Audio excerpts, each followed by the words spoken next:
Shall we begin? You are now listening to an altogether less fashionable variety of soccer podcast.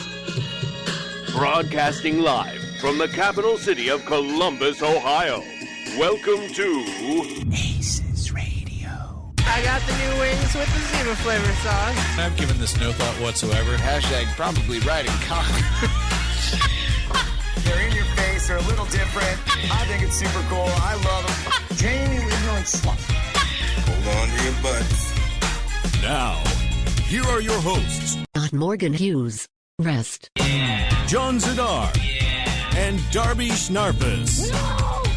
Greetings, edgelords, shitlords, and bezlords.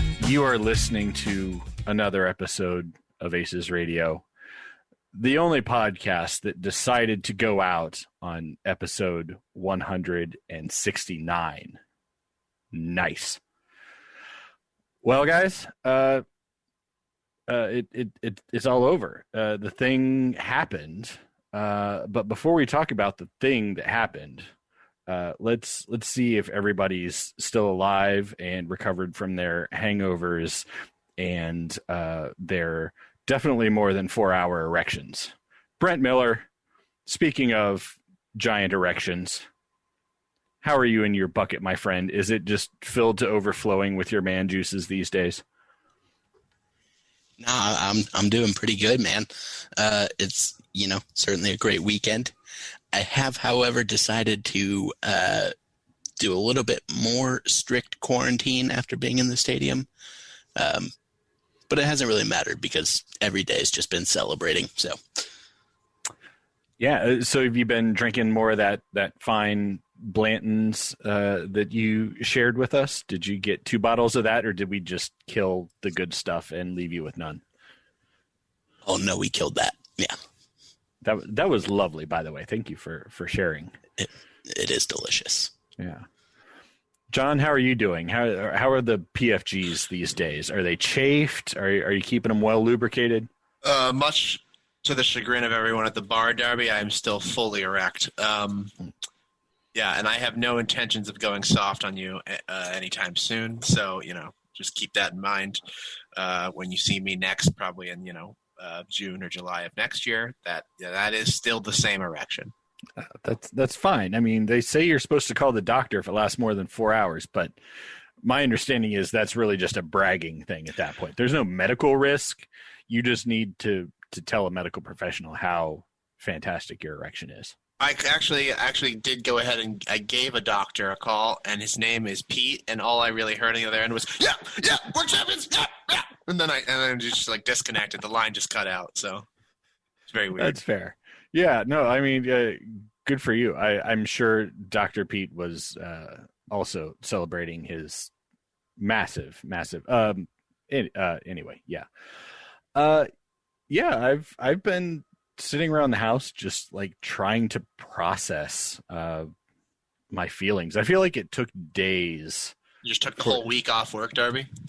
John, I work from home, which is to say I just look at porn all day. So are you one of the people that's buying a shed to put in the backyard to work out of? No.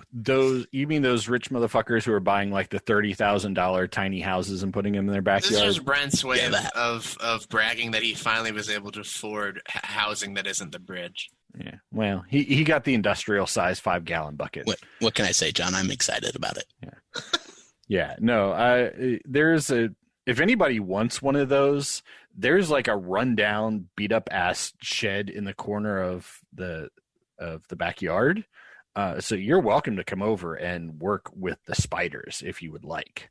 I won't even charge you $30,000. I've got a hard ceiling of $10,000 to use that thing. So hit me up at team@savethecrew.com if you're interested in that, John. Thought for a second you were going to try to sell off the TIFO shed at the stadium. Oh, also that, yes. And that will go super cheap. You can have all the TIFOs that have been stolen along with the shed itself. So, yeah, let me know. Best offer will be accepted. All right, guys. Let's talk about some soccer. Well, Actually, Nope. Darby. Nope. Drebs. What? Nope. What? Yeah. Nope. Soccer. Per usual, allow Brent and I to stop you right there. God damn it! What? What do you want? Well, You're forgetting a person? I'm forgetting a person. We already talked about. Yeah, soccer there's another being person that correction. you need to check in with. Kristen's fine. She's downstairs. no, not her. Yeah, right. Yeah, that noise right there. I'm sorry. Did a dog just cough up a bone? No. What? Who We what have is that? acquired the Infinity Stones, and we have used them to bring a person back from the dead. Is this now? Do I go now? Yes. What? Oh, yeah, bitches. Oh, that's right. You talk about champions and the champion shows up. Ooh, Columbus Crew #1. And the continuing champion is back, Drabs. Thanks for having me. What a treat. I won't work in your spider prison. You can suck my balls. Back to you, Drabs. I cannot believe you assholes have done this. What the hell? That's right, bitches. I know the prediction contest is probably over, but I have gone back and listened to every episode, and I said, how would I have predicted it? And it turns out that the champion has returned, and I've won an unprecedented 5 straight prediction championships. Brent, do you have any You actually comments finished about in last this place, cheating but- bullshit? Yeah, he actually finished in last place, but it's interesting that he told you to suck some balls, because I think there's going to be some more people telling you to suck some balls throughout the show. That doesn't sound like the kind of thing that happens on this podcast. Oh my God. Sounds like something that should be happening on this podcast. Not to dwell too much on the ball sucking, but that's what we call a tease. So Yes, ball sucking is often a tease, John. That is a very true statement. yeah. All right. Drabs, let me welcome myself back to the program. What a treat it is to have you back for episode 169. John and Bront and I are very excited to welcome you back into the warm, gooey womb that we call ACES Radio. If you have any opinions or thoughts or you'd like to move on, please do so now. Otherwise, as always, you can suck all 6 of our balls. With it being the final episode and also episode 169, it made perfect sense to invite back the #1 boy in 69ing himself, Morgan Hughes. So this is really the Diamond Jubilee of him 69ing himself. It is. Yeah. They say that number 169 is the Diamond Jubilee. I checked with Alex Thomas. That's true. Oh, shit. Welcome back, Morgan. We're glad not glad. We're satisfied that we acknowledge that you're joining us. It feels good to be looked at, Drabs. It feels real nice. No, we turned the cameras off. We're not even looking at you. I thought we'd be looking at each other. Like, I thought we'd have like a 4-way man eyeball contest. Oh, you want a 4-way man video chat? Yes. And I turned on my video and all 3 of you fucking like dark walkers are like, turn the light off. Hiss. No.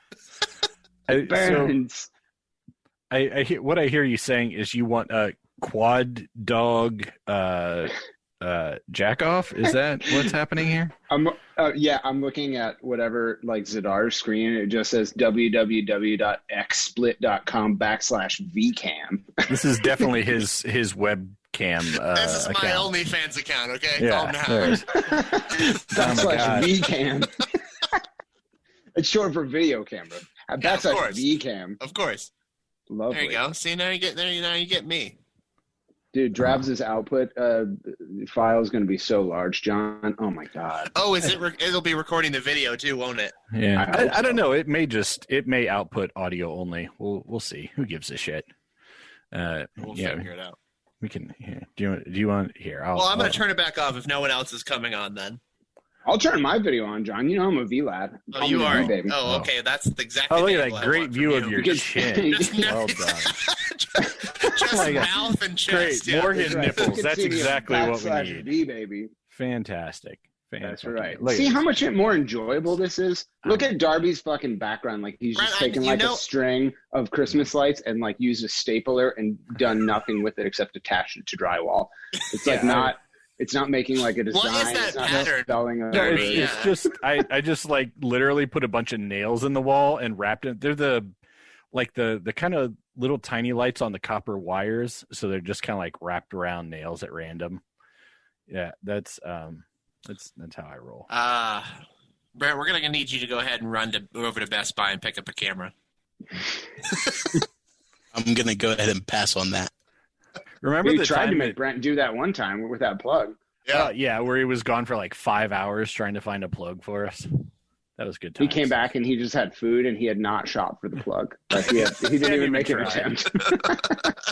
we were like 500 yards from Target and you couldn't be bothered to go over there. We're like, Brent, we were waiting for you to start recording and it's 9:30. Oh, yeah. That was my bad. I just went to Cap City Fine Diner and sat down for a little while. You fucker. My bad, y'all. Went and had himself a meal. I found myself in my car and I didn't know where I was going.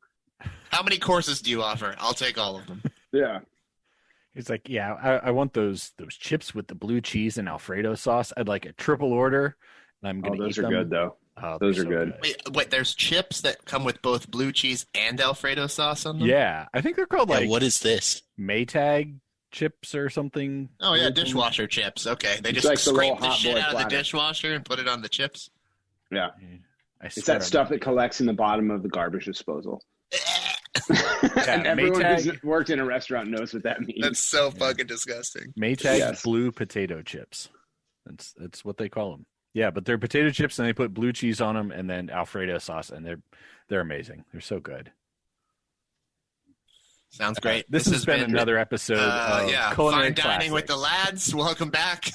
Hey, did you guys talk about the crew while I wasn't on the show? Because this has been fun. No, we actually had replaced you with Ann Fisher, so it's just really been us sitting here trading and shuffling papers. It's just her mispronouncing easily pronounceable people's names. We'd like to welcome to the show Mike Smith. Are you trying to say Mike Smith? My name is fucking Mike Smith. Jesus. On the bright side, we have had Dom Tiberi a half dozen times since you left the show. He will not come on, actually. Yeah. We keep telling him not to come, and then he just shows up again. That's why we switched from recording via Discord to recording via Zoom, because we just couldn't get him to stay off the server. You can't know where we are physically. He's just constantly on there playing Rocket League. Don't know what that means. Wait, I thought he was playing Red Rocket. That's a different game, isn't it? Oh, that's a different game, yes. Yeah. Yeah. Oh, okay. Yeah. Can I tell a Red Rocket story real quick, George? Absolutely. I'm totally going to be done in time. This is great. Today I went to pick up Steven off the ground, and he's like a boner boy. Like anytime he's happy, like it's just dick, just like pew, he just shoots out. And he's like admittedly he's got a giant dog dick.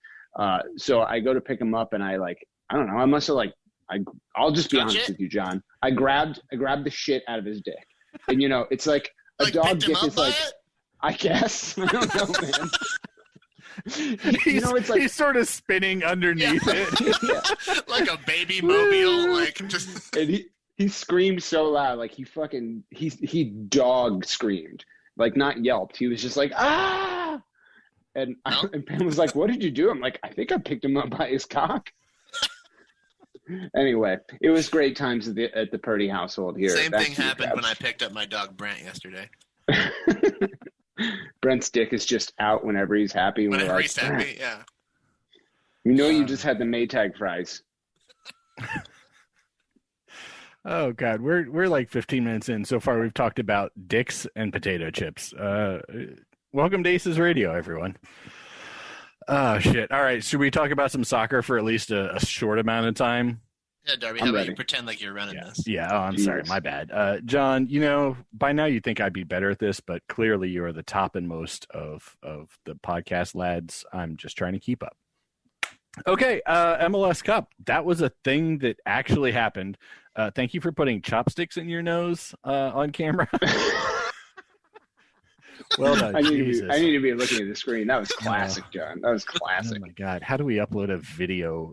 What do we call this? A blidio if we were to put it on the U watches? Yes. Video hubs. And what is that? That's when you take a video and a blog and you put them together? That's what I understand. It's a blidio. Yeah. All right. MLS Cup happened on Saturday. Just like everybody thought was going to be the case. It was a walk in the park with a 3-0 Crew victory. The likeliest of all outcomes, my notes say. And I'm sure I wrote that definitely. What do you guys want to talk about? I mean, there's a lot of cool shit that happened. There were there was a COVID crisis. There were like tactics all over the place. There was a shutout.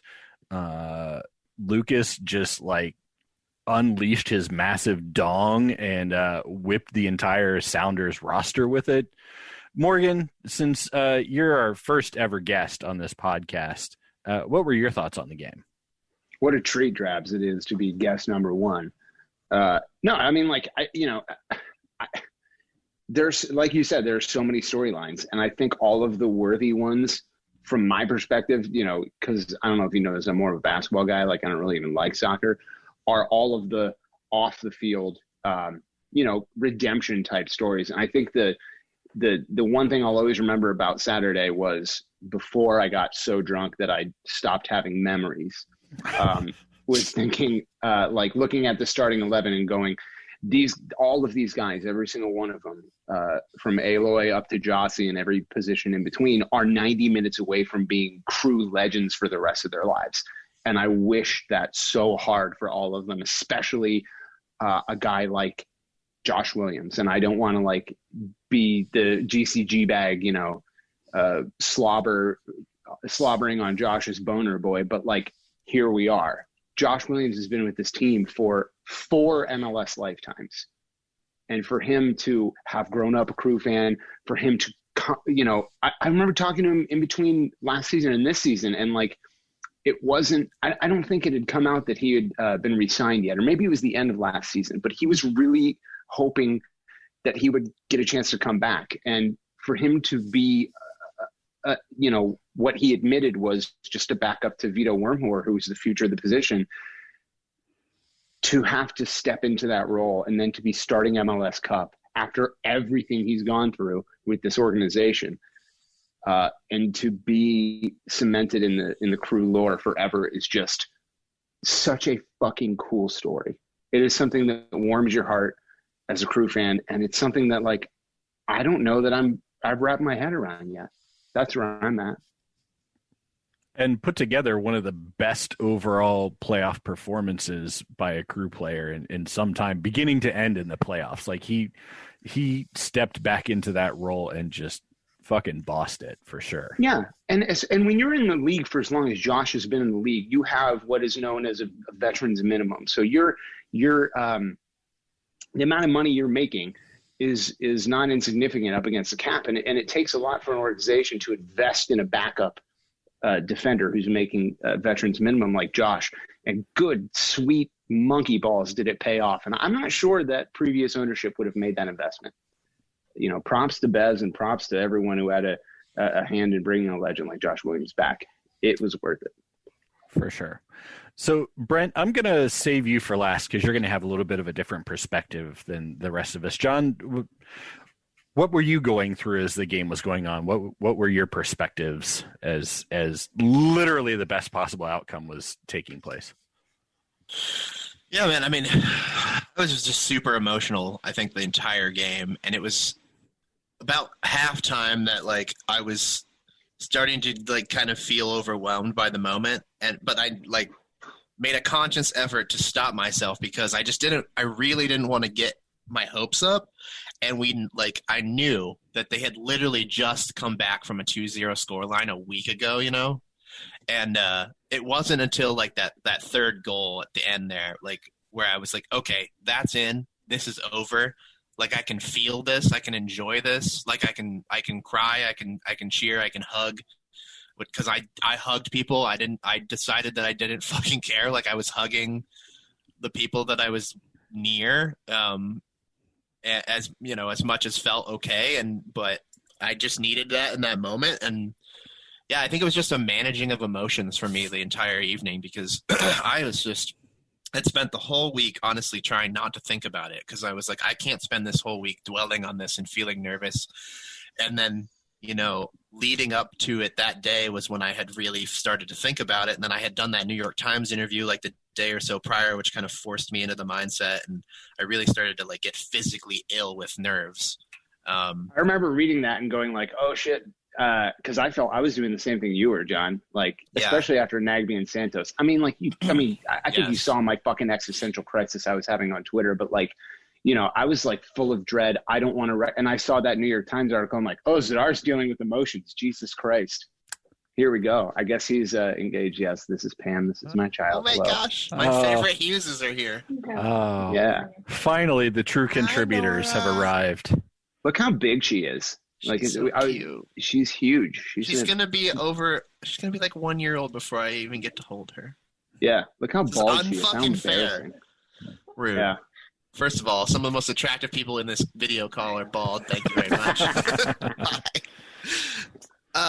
So like it was just a really like difficult day. I told that guy Andrew from the New York Times, I was like, I really have been trying not to even think about it, and now I have to talk to you. And we did have a really good conversation. We talked for like 45 minutes, but that just like at that point, from that point on, after talking to him, it was like unavoidable. It was just always there in my brain, and especially with the Nagbe and Pedro news, like I was feeling really positive and going into this week, and then that news dropped, and like I genuinely was struggling to be like, how can we possibly win this game? Like we saw how this team played without him, without Darlington. Like frankly, like as much as Pedro has contributed this year, I still believe that Pedro has not really stepped up in a way that's like not replaceable.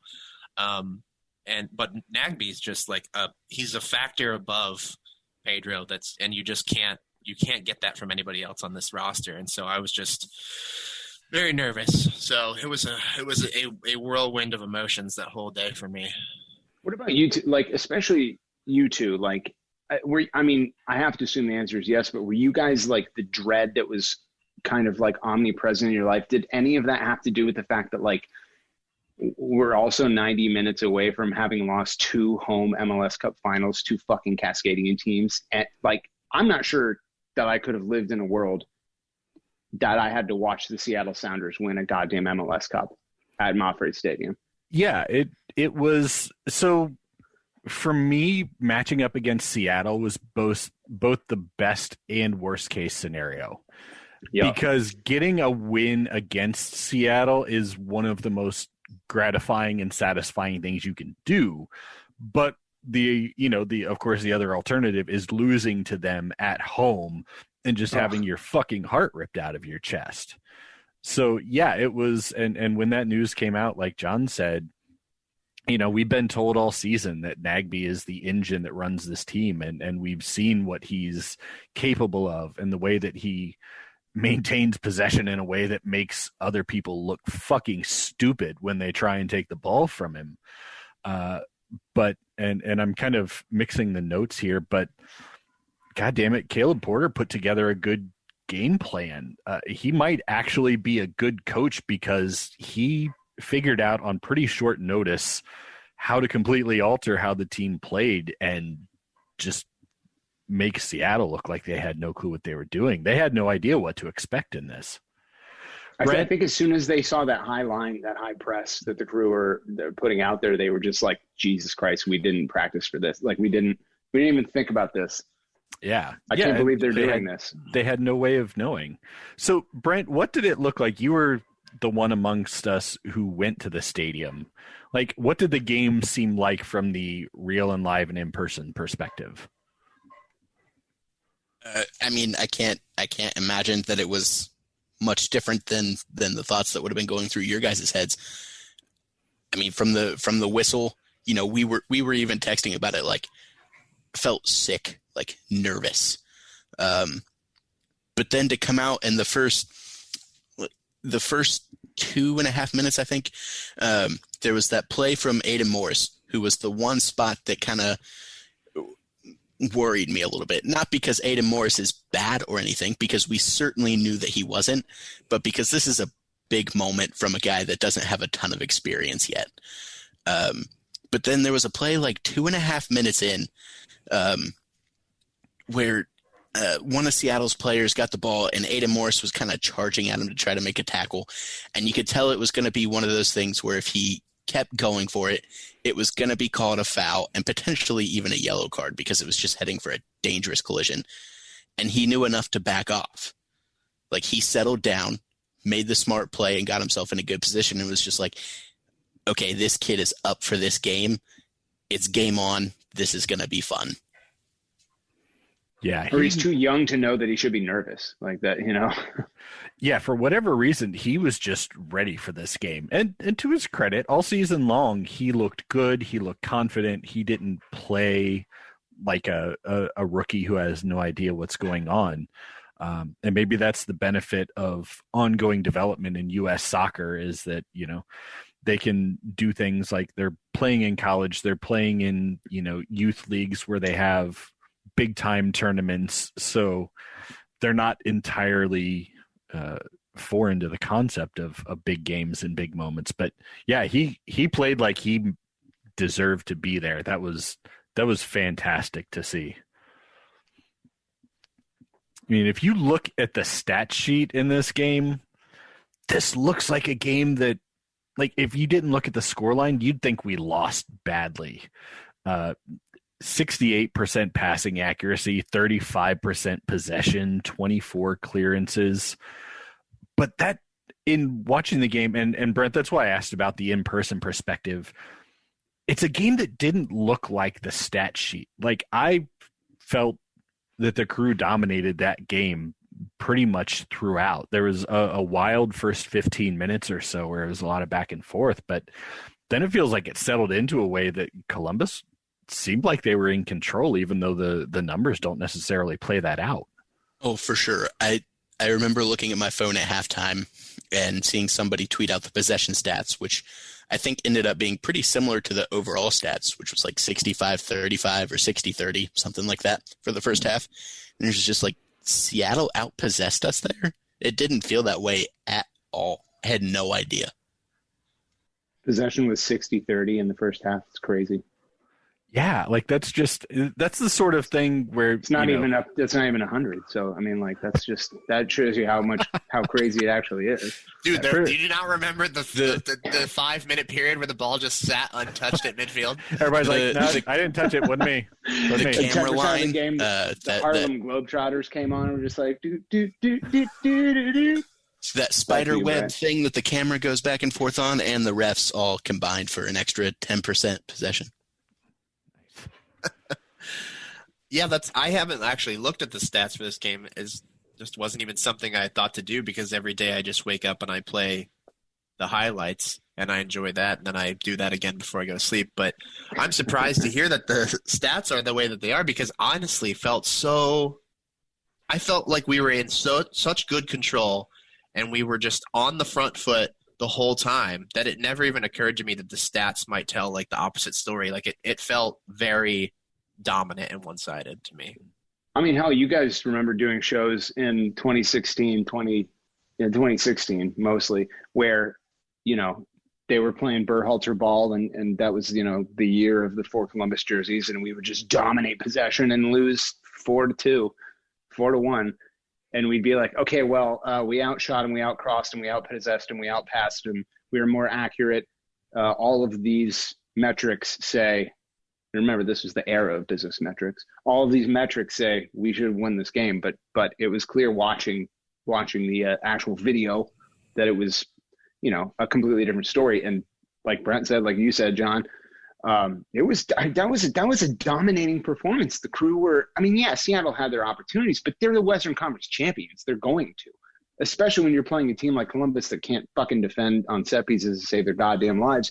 And sure as shit, they had some opportunities on some corners, but other than that, man, like this was clinical by the Crew. This was like, you know, without mercy, without even like an attempted acknowledgement that the other team has humanity. Like, we're just going to dominate you and kill you and hurt you, and we hope your whore girlfriends see what happens to you. And they'll be sleeping with us tonight, and I hope Pam is upstairs. I mean, I think and that's something that I wanted to make sure that like we touch on in this is that, like you said, Morgan, they're the Western Conference champions. They're a good team. This is a team that people like the lead up to this game, right, was like one win, and this is like the first like full on MLS dynasty or whatever you want to call it. I would argue maybe DC United was that back in the day, but like this is like the most dominant run by a single team in decades in this league, and we beat them by the largest margin ever in an MLS Cup final. I mean, no team has ever won by more than 2 goals. So, like, for us to then go and do that to this team that was supposedly on the cusp of a historic, dynasty claiming win, the 4 of the last 5 cups they've appeared in, and this would have been their third actual win. Like, it was just so unexpected for me, that I think just made the night even more like emotional and overwhelming. We forced them to make 2 subs at halftime in MLS Cup. You fucking love to see that. If you've so thoroughly dominated the first half that they're like, oh shit, we need a fundamental tactical shift in how we're approaching things, and we need new bodies on the field. Like, that's all you can ask for. And of course, Lucas was the guy that we needed him to be, that he was paid to be, that he was brought in to be. He was involved in all 3 goals.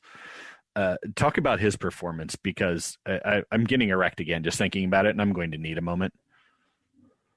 I'll start. I've said before, like, it is so important in Major League Soccer to hit on your designated players. It is so important, because if you think about Jonathan Mensah and Jonsi Zardes and Darlington Nagbe and Milton Valenzuela and, Pedro Santos, these are guys that were all at one point under the designated player tag. And when you hit on those guys and you then pay off their transfer fee or whatever you can do with GAM and TAM, you then free up that spot to address other positions. So you're not like the Crew were in 2017 when they had to go get a Jonathan Mensah at center back to address this like glaring hole. If you are able to do all of those things right and basically create an entire roster that's almost entirely full of former designated players that you choose to keep around, you can go get a guy like Lucas Zelarayan, and if you hit on him, if you pay $8 million and you get $8 million worth of 10 in the middle of the field, the sky is the goddamn limit. And I'm telling you guys, like, there is a golden god, or there has been a golden god standing on the roof of Crew fandom for 25 years, or, the last, 13 years, and his name is Guillermo. I think, Lucas played better in this final than Guillermo played in 2008. Yeah. Lucas is younger by 6 years than Guillermo was when he got here. We may have an ascension to the Pantheon, my friends, and what a nice fucking problem to have, Drabs. Yeah, historically, it's taken players a season or so to adjust to MLS, and Lucas, he dealt with injuries.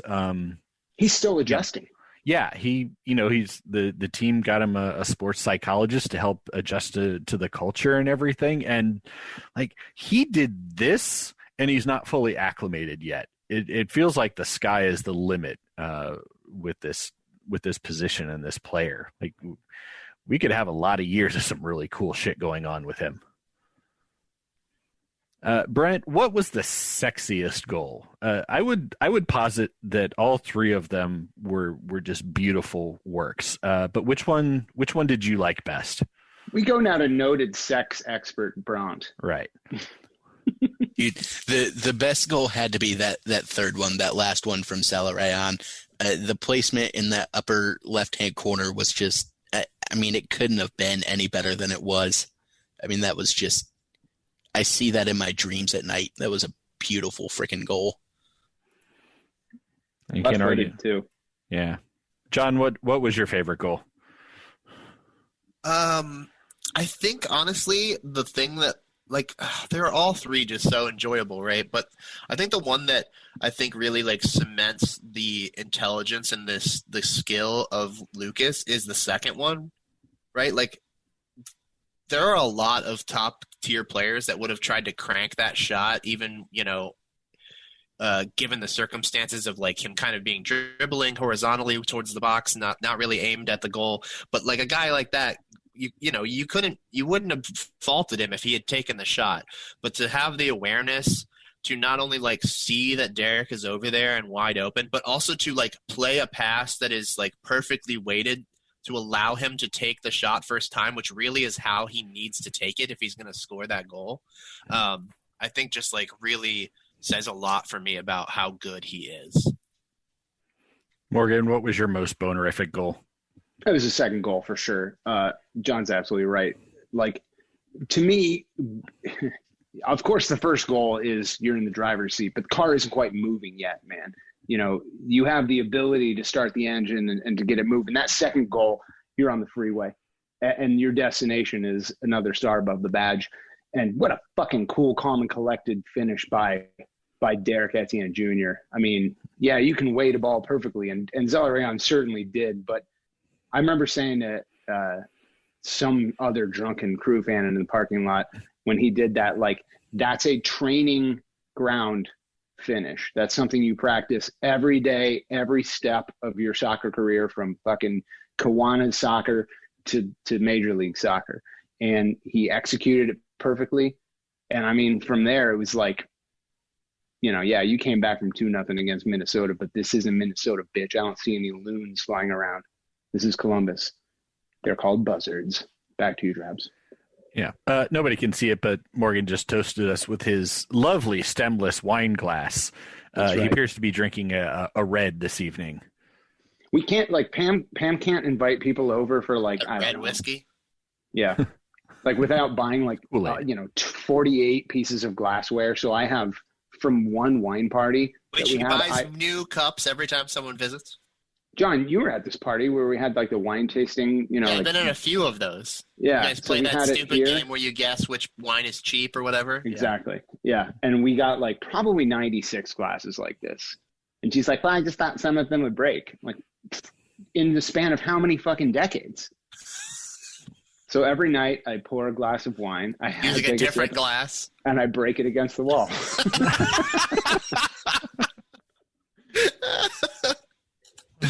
Jesus. Mm-hmm. All right. So anything else specifically about the game before we just sort of talk more generally about crap and also stuff? Yeah, I don't want to move on without making the point, like, it wasn't just this game. This was 300 consecutive minutes of shutout soccer in the MLS Cup playoffs. Like, that's 3 full games and a full, like, extra time period. Like, that's insanity. This was the defense that we saw at the beginning of the season that had that impressive shutout streak that we thought was going to be, like, historic all season long. That, you know, once some guys like Jonathan I'll invite you to Mensah, remember that it was, in fact, already historic. It didn't need to go the whole season to do that. It did, actually. It's a good point, John. But they didn't quite make it to that historic. No, they were historic for the point at the season in which they were in. I think I used way too many prepositions there. Yeah. No, but yeah, like the 2 goals in the first 9 games or whatever, like that was historic up to that point in a season. Okay, but let's be pedantic and shit on Brett for a while. Nobody cares about the history that was made in the first 9 games. They care about season-long stats. Why would you not care about the first 9 games? Brent, you are the one that just brought those first 9 games up, so someone must care. You're literally the only one talking about the first 9 games, Brent. No, that's not accurate. All right, the point being, though, once Jonathan Mensah got himself some rest and some other guys had time to refocus, like, the defense came back to the form that we saw earlier in the season, and they had a hell of a run. Yeah.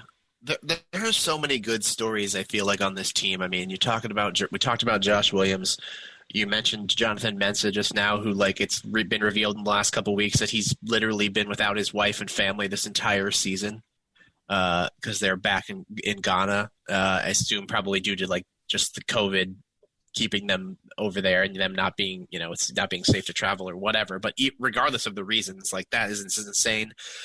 Not to mention, like, just the trajectory of his career in Columbus. I mean, if you think about that first season where everybody, I mean, was just like calling for the man's head, which I just like to remind you that I was not. I told you that this was here. The skill was there this whole time. I never said anything bad about him or Caleb Porter. But just like to go from that to this from this player who we'd signed and had been told was this, defensive, just like bulwark and having Brent's here in all 18 pixel resolution. Oh my gosh. Congratulations. Brent Miller pulled out his iPhone 2 apparently to use the camera. They didn't have a number at first. Would have been on the video sooner, but I had to put on some clothes. So. Darby, that's a Zune, a color Zune. Okay, thank you. I mean, the question must be asked, like, what are you usually not wearing when you record this show? And I think John and Drabs have a right to know about it. I don't know that they do have that right. We can argue I about also that don't one in have court. the desire to know anymore. Listen, I just always kind of assumed his name is the Naked Bucket Boy. You kind of know what you're getting involved with. So. Well, look at the pose he's doing right now. Like, he's clearly on his own bed. Like, we're all sitting in normal chairs like men, and he's like laying stomach down on a bed with his his hands under his chin, just his feet resting on the headboard. Yeah, I don't He's have just a gabbing with the girls. He's just gabbing with the girls, He's muting himself so often because he's giggling. He's just like... Yeah, that's exactly what it is. I'm excited sorry for that Brent. I don't have a station set up to sit down and video chat with people. It's not a fucking video station. It's called a chair, Bront. It's not. There's not like a fancy goddamn term for it. It's just called a chair. Listen, Morgan's in his kitchen. This is his TikTok setup. This is Brent and all of his 5 million followers on TikTok are used to this setup. It works for them. Oh my God, I would love it if Brent revealed himself to be a TikTok phenom. I will never, ever tell you my username, but just know that I think 2 of the 3 of you follow me. So, damn, I'm not on TikTok, so that narrows down. I'm not either. So. That's one of those people that John, digs don't lie. holes and we all know that you're on TikTok.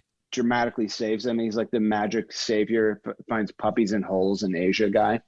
Anybody else see those videos? Pretty sure that those guys put those puppies there.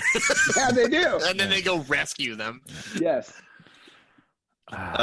Anyways, like I was saying, I mean, I think the Jonathan storyline is incredible. I mean, the Aiden Morris storyline is incredible. So, like, seeing the photos over the last week of like him from just a couple years ago, like as a fan in the stands with "Save the Crew" signs, like some disgusting little child that he is, like,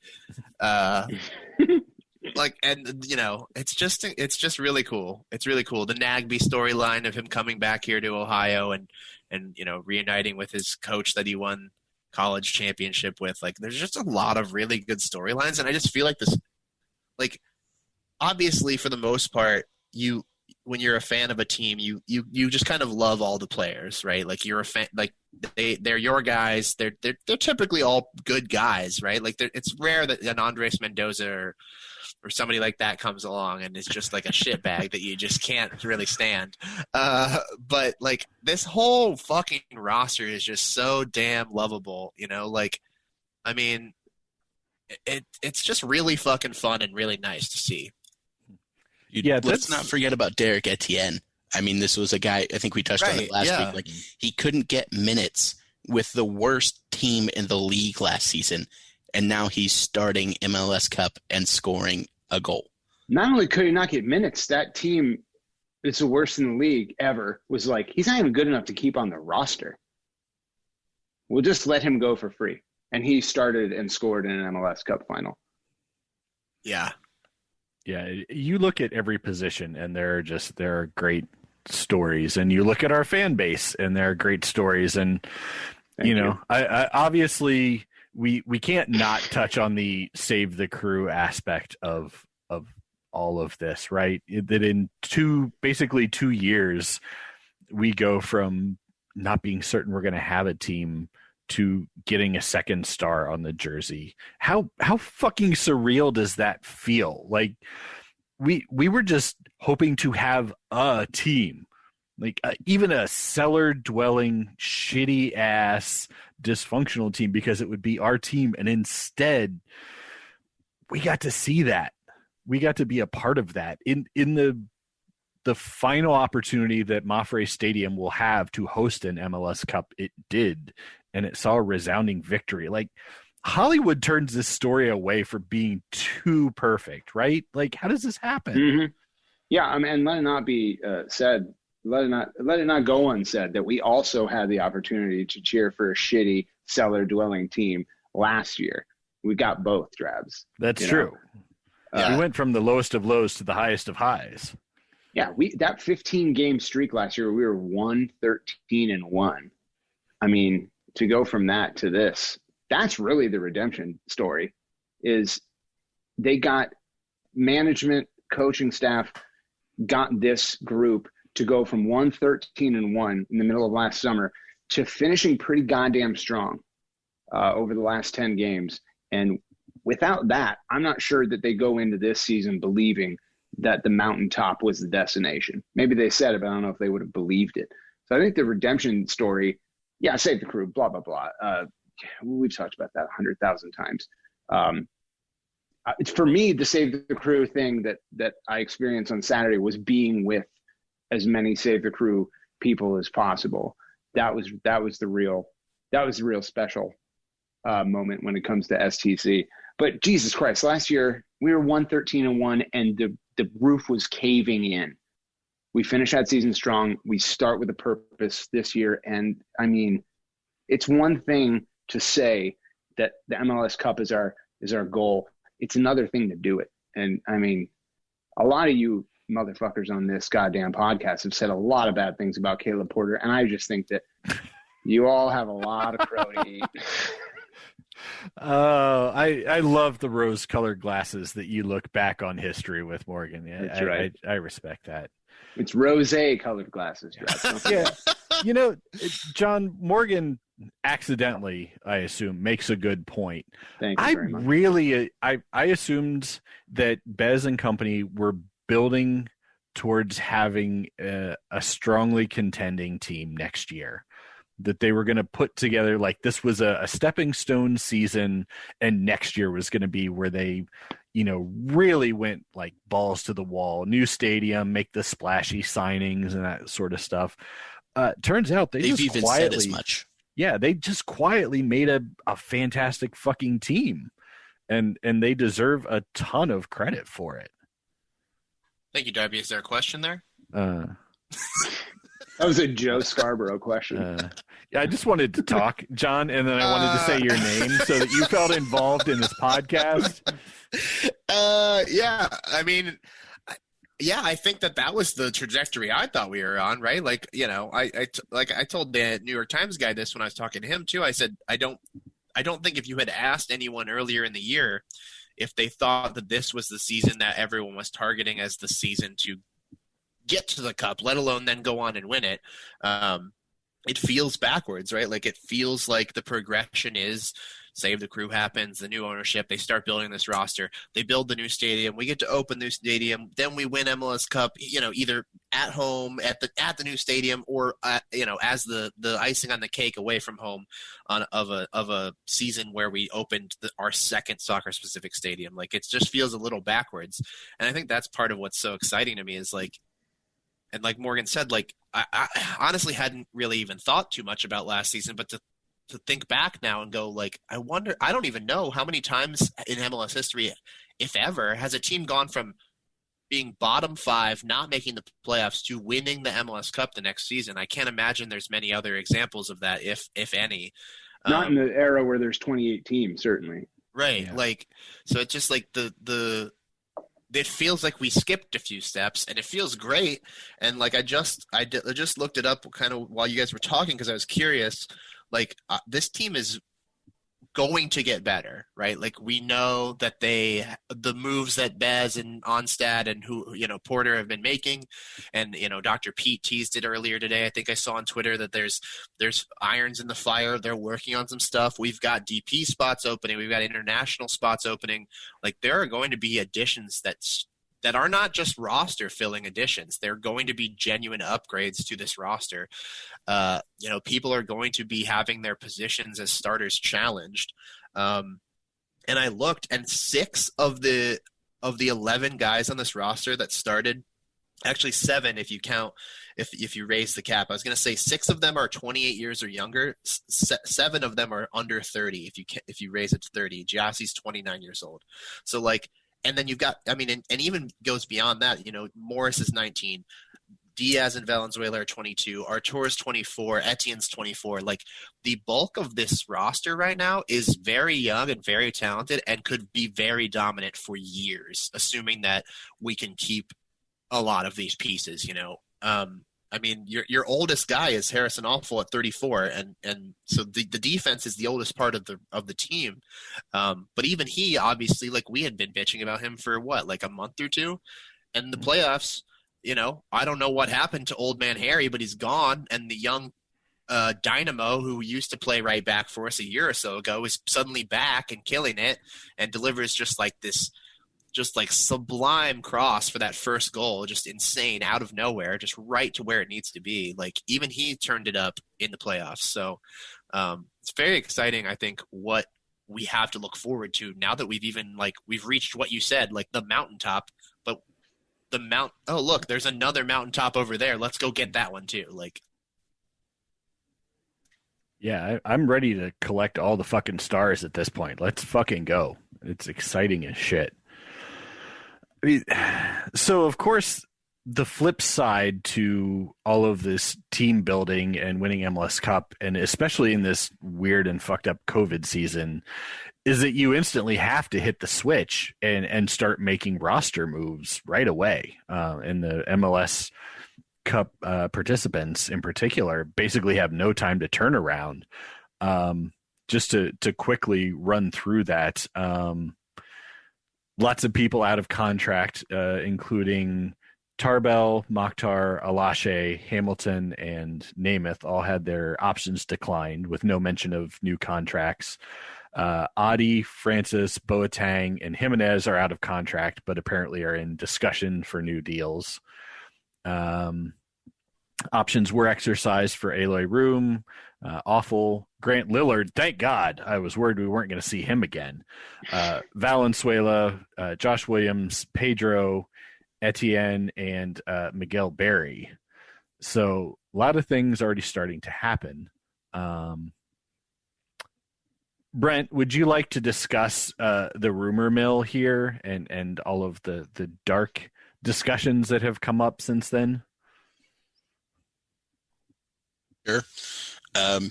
Yeah, so it came out, I don't remember who that reporter was that first broke it, but it's been reported by multiple sources now that Hector is going to be going to Austin. And I'm not just talking about like the original reporter was massive report. No, it was a legitimate reporter.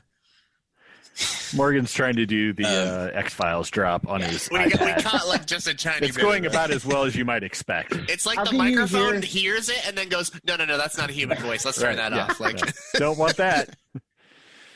God damn it.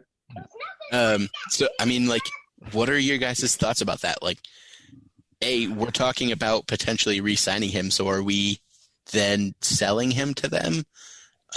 Like, how does this whole process work, and what are your opinions of it? Well, you know they're going to have to overpay. I mean, that's what expansion franchises are so just weighed down with all the fake money that they routinely overpay for things that aren't as valuable as they look when you look at the price tag. But yeah, we would have to be a sign and trade deal. And look, I mean, you know, we all knew this was going to come. We all knew this was going to happen. That entire organization are rejects from our organization. And, you know, if they know nothing else, it is people that played for the Crew, good, bad, or indifferent from a talent perspective. And they were always going to target a few of them. And listen, Hector's he's a Swiss Army knife. We all know that. Everyone knows you can plug him in wherever you need him and he's going to play. And I think that's not just highly valuable in Major League Soccer, but it's especially valuable for an expansion team that's going to throw people out there on the opening day and maybe 6 of them aren't going to work out.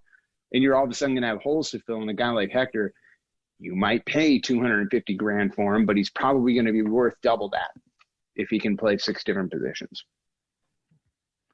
Yeah, I know Danielle and Casey Castle are just really shaken up by this. He is their number one guy. And yeah, you do hate to see the loss of flexibility, but just in general with all the, the rumors and the potential leaving and people maybe going to Austin, all I hope is that the players who are leaving going forward are doing so because they want to. Like if Hector thinks this is a great opportunity for him, maybe he get more playing time, maybe he would fit into their system better.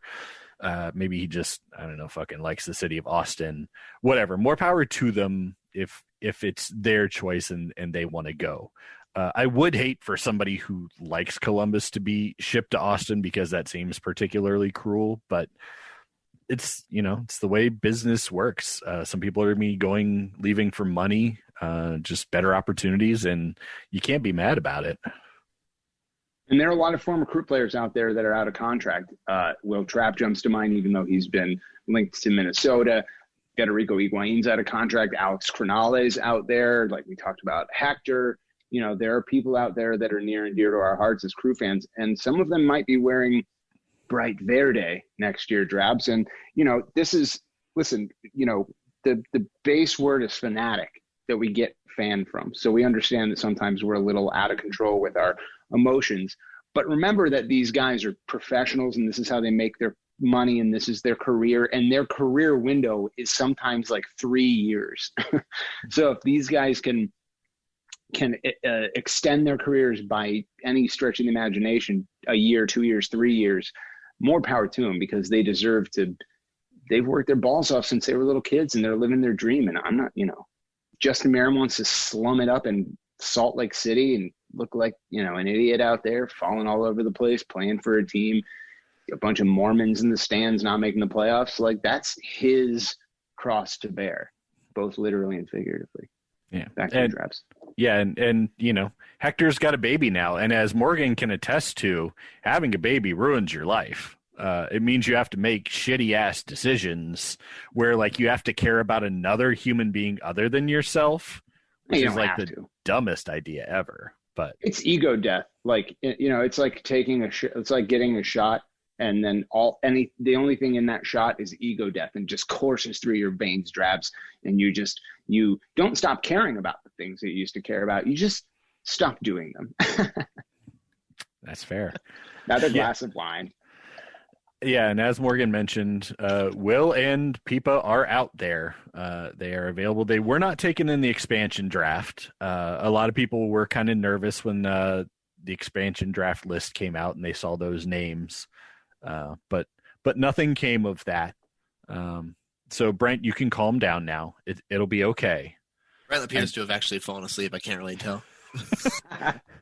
He's still doing the sexy pose, thoa He's looking at another screen. I don't even know what he's watching over there, but it's definitely there's not something us. going on. I can see the flickering. Yeah. What do you watch? It's not Yankees. I'm on Twitter. Season. Oh, okay. Oh, okay. Yeah, right, I'm on Twitter. I'm not paying attention to you fools. Just really That's checked fine. in here. Face down, ass up. That's the way Brent likes to bucket. Yeah. The only other sort of notable roster move, Evan Bush joining the Crew for $125K in GAM, coming from, I think he was actually in Vancouver after spending some time in Montreal. What do you guys think about this? Can you go to a team when you have that team's Twitter account blocked? Is that against league rules? Are you allowed to be signed by a team that you've blocked on social media? What? He's blocked the Crew? What is it? Yeah. Why? Why would he have done that? Dude, back in 2016 or something, those goal cams that we have set up on both sides? Oh yeah. Yeah. He went and pushed over one of the goal cams because we were just tweeting the shit. And the Crew account tweeted at him, and they're like, "Well, at least you got your hand on something tonight or something," And he just straight up blocked the goddamn team. Classic. Yeah. So at one point we had 5 goalkeepers on the roster because it was before Tarbell's release was announced, and all 5 guys had at least 20 starts in MLS. So it looked like we were just hoarding goalkeepers. He's got a similar price point to Tarbell, so or at least he did. But apparently Vancouver and Montreal are going to be springing for most of his salary. So kudos to Bez, because he just keeps making people fucking pay our salaries for us. And that's a good business model if you can work it out. Yep, he's a backup. He's going to be, he's going to be the Tarbell of this year. He's going to be a 1-year rental. We're going to need him.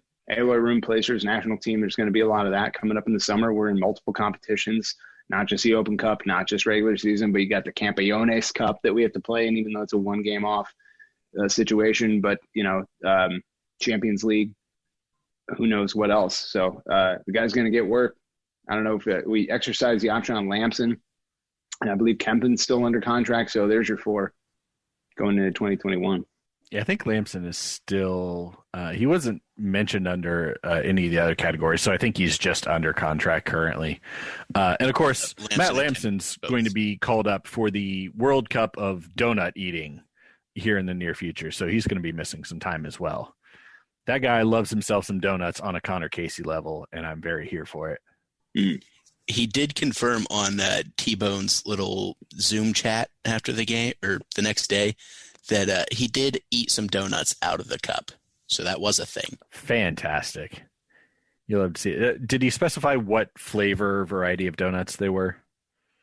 He said that they were provided with Krispy Kreme. So he just ate whatever was given to him. I mean, people drink Budweiser out of the cup. They can eat boring donuts out of the cup, I suppose, as well. Yep. Brent, is this your nonsense about the yellow soccer team not wearing yellow next year as a talking point?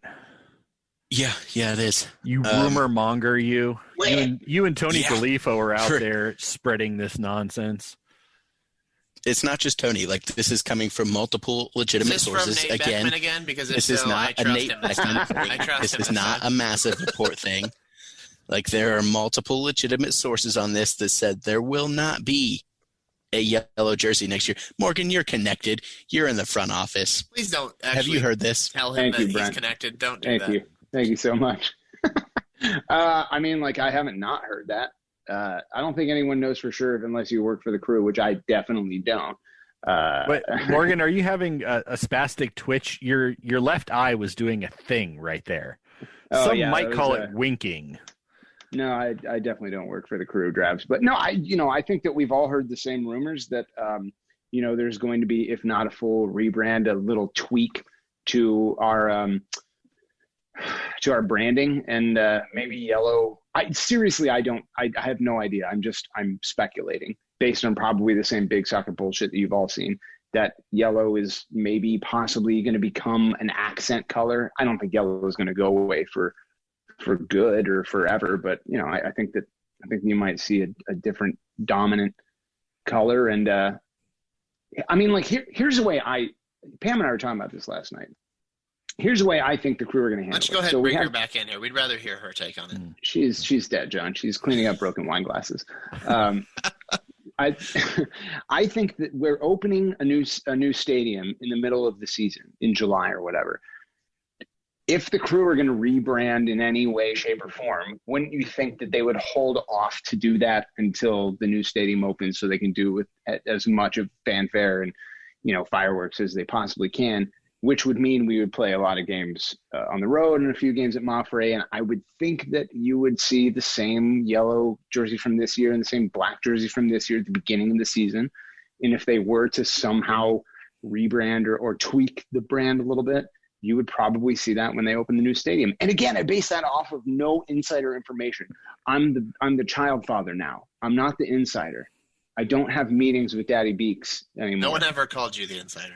A lot of people were calling me that, John. They don't anymore, but they did for a long time, John. It was an honor and a treasure. I thought they called Dom to you're the insider. Yeah. You were called. You were referred to as meatballs for everyone. A lot of people confuse Dom and I just from like an elite perspective. Like, I've heard people refer to you as an eagle sex doll. No, I know. I've heard that as well. That's a thing that's out there. John. Yeah, like recently too, which is weird because I kind of thought you'd stopped that, but I heard it just the other day. Is he behind me?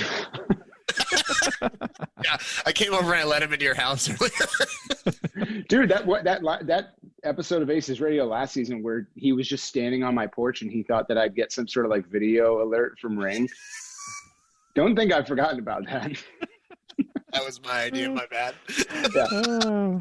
But again, I have no insider information. I just think that, if they're going to tweak the brand a little bit, there's no way they would do it before the season, and we would just play like 4 random games at Moffrey in like this new aesthetic, right? Like, that doesn't make any sense. All right, so Morgan's keeping all of his secrets to himself. He won't share. I don't have secrets. John, I'll ask you. You're a European footy fan. So the rumor is that Crew fans should get used to the Juventus kit with New Holland as the sponsor. I have a picture of that I can send around if you guys don't want to look for it. But, I mean, what do you think about this? Is this a good idea, bad idea? You don't care about the yellow jersey? New Holland Brewing Company? Yeah, I don't know. No, it's like New Holland Fiat or something. I don't know. I'll send you the picture, Drabs. I know you're too old to Google search for it. Yeah, while you're looking for that. Yeah, why don't you go ahead and send that, because I don't know. It's like a black and white striped. It's this. Ooh, that logo is hideous. Yeah, it's like that, but it does have, like, there's one with yellow accents. A referee jersey is what you're saying. That has yellow accents, Brent. That's the color yellow. Jesus. Oh, the Nike swoosh. Not the yellow in the, no. The Nike swoosh is yellow, Bront. Brent, that's yellow. Look, Brent, look, Brent. What other yellow would there be in that? I don't understand. I don't know. I mean, I would hope that – I'm not really sure what they think needs to be rebranded. I mean, I would make an argument that if a rebrand was going to draw in new fans, it would have done it, because we have one of the nicest brands in the league right now, and it didn't. That's not really like I think that's a misunderstanding of the market and the challenges of building a fan base here. If you think that a shiny new logo or a change of colors or something is going to make a difference, I don't really think that that's an accurate assessment of the situation. But I would certainly hope that they don't go away from the black and the yellow. I think it's iconic. I think that we're known not just within MLS, but I think fairly kind of globally as at least as the yellow American team. I know that our previous logo got us to be fairly well known abroad. Like I know I saw that logo used a lot on like online FIFA matches. People would use that logo just because it seemed like it stood out a lot, or whatever the reason was. I think that the Crew is well known by their yellow. I don't have any trouble with us occasionally having a season where we don't necessarily have a yellow dominant jersey. I think that's okay.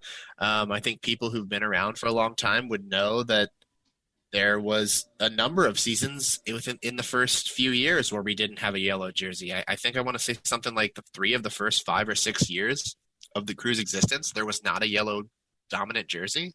So this wouldn't be the first time, and probably won't be the last time. I don't think there's anything wrong with that. In the age of like jersey updates that we live in, where where each team gets a new jersey, be it home or away, every year or every 2 years, you're going to kind of run out of ways to stylistically iterate on that. And so you're going to need to kind of mix it up and freshen up. So it really doesn't bug me too much. I don't want to see it go away forever, though. That's for sure.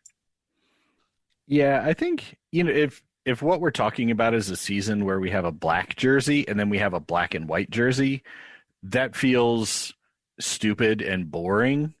But that being said, the detail about next year's jersey that I care the most is the 2 stars and that dumb silver MLS badge they're going to put on the sleeve. Yeah.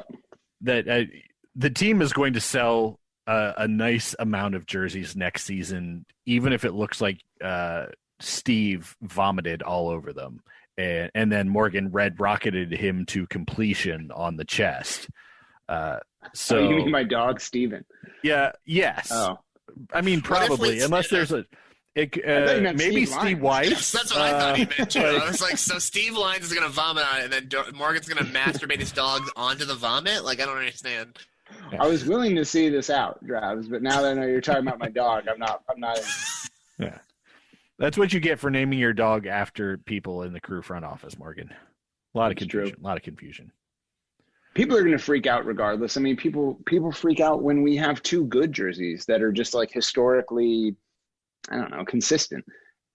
everyone remembers the 4 Columbus jersey. And I don't think that, I think that maybe part of that was that it was going away from yellow, but part of it was like, it's also so stupid, you know, like if they give us a really good update, I don't think they want to call it a rebrand. If they give us a really solid update and yellow is maybe an accent color, I don't think people will be that pissed. You know, we have 25 fucking years of yellow jerseys.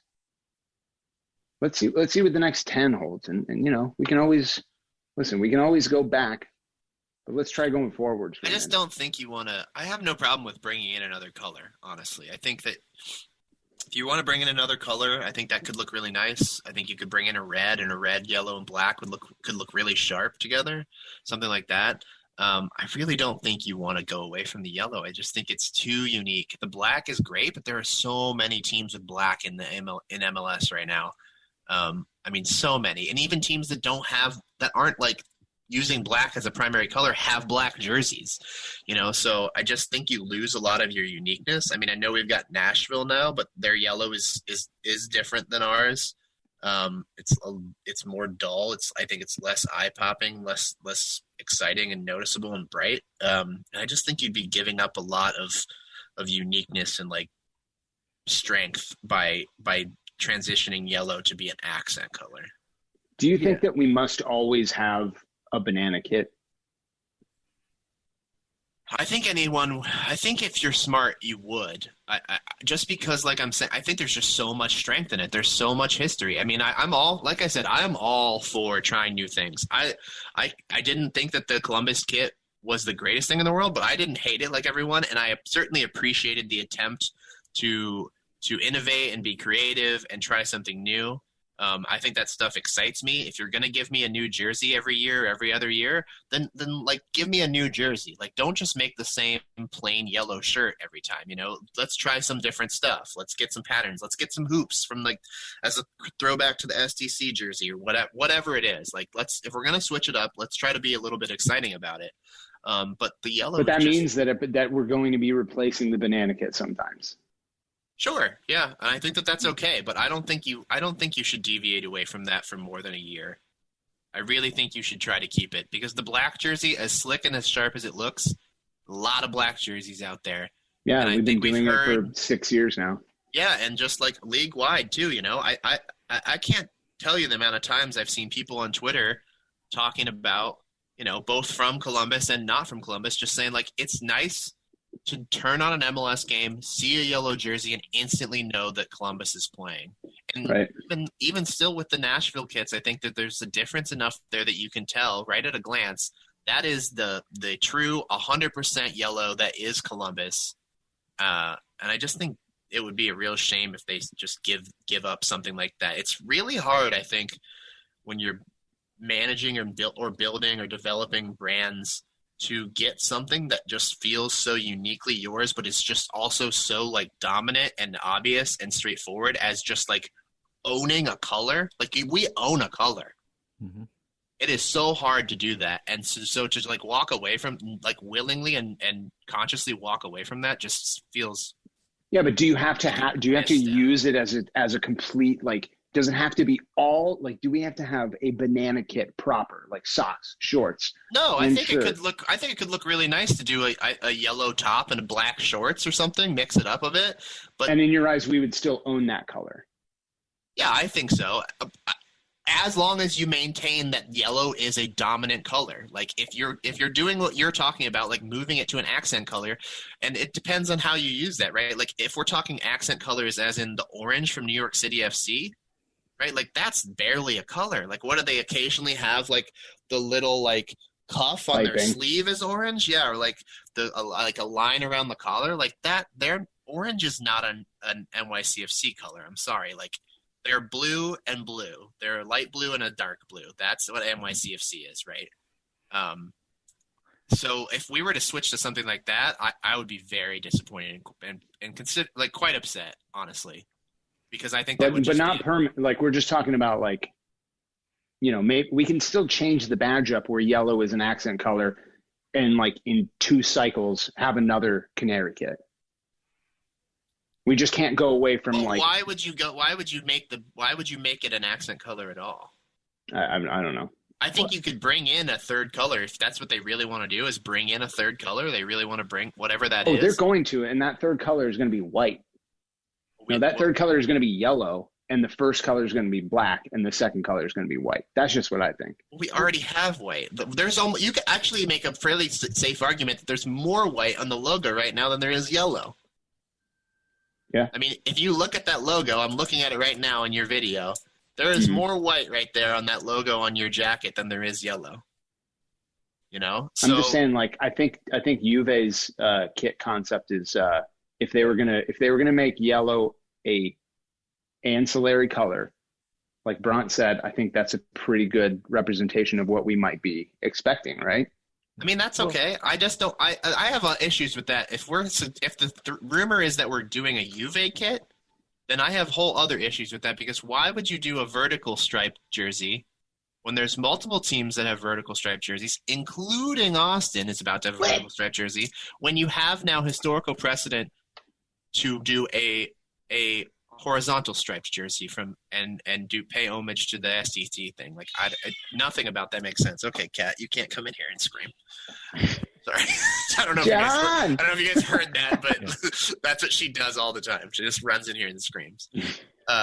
So I think there's issues with that too. I don't know if that's the rumor Brent was saying, that we're going to have a vertical striped kit, or if he was just using that as an example for the level of highlights that the yellow would be. But so the exact wording, I don't know if you guys saw the picture, if you looked at your phones, but I did send that to you. The exact wording was "get used to this kit." Oh, I think that'd be sweet. I mean, objectively, I think that looks like a very nice jersey. But if you were to say that is a crew jersey and that is going to be the predominant color scheme of the crew moving forward, I would be disappointed, because I think that I would want there to be a dominant yellow jersey that would return or at least stay in heavy rotation. Well, so every other year, one of the jerseys gets switched out. And if the premise is this is replacing the yellow jersey this coming season, because we'd be due for a new yellow kit, what if next season we still have the black one because that's the newer one, and then this one, then maybe they phase out the black one, the white and black becomes the black one, and then we get a new yellow kit next year.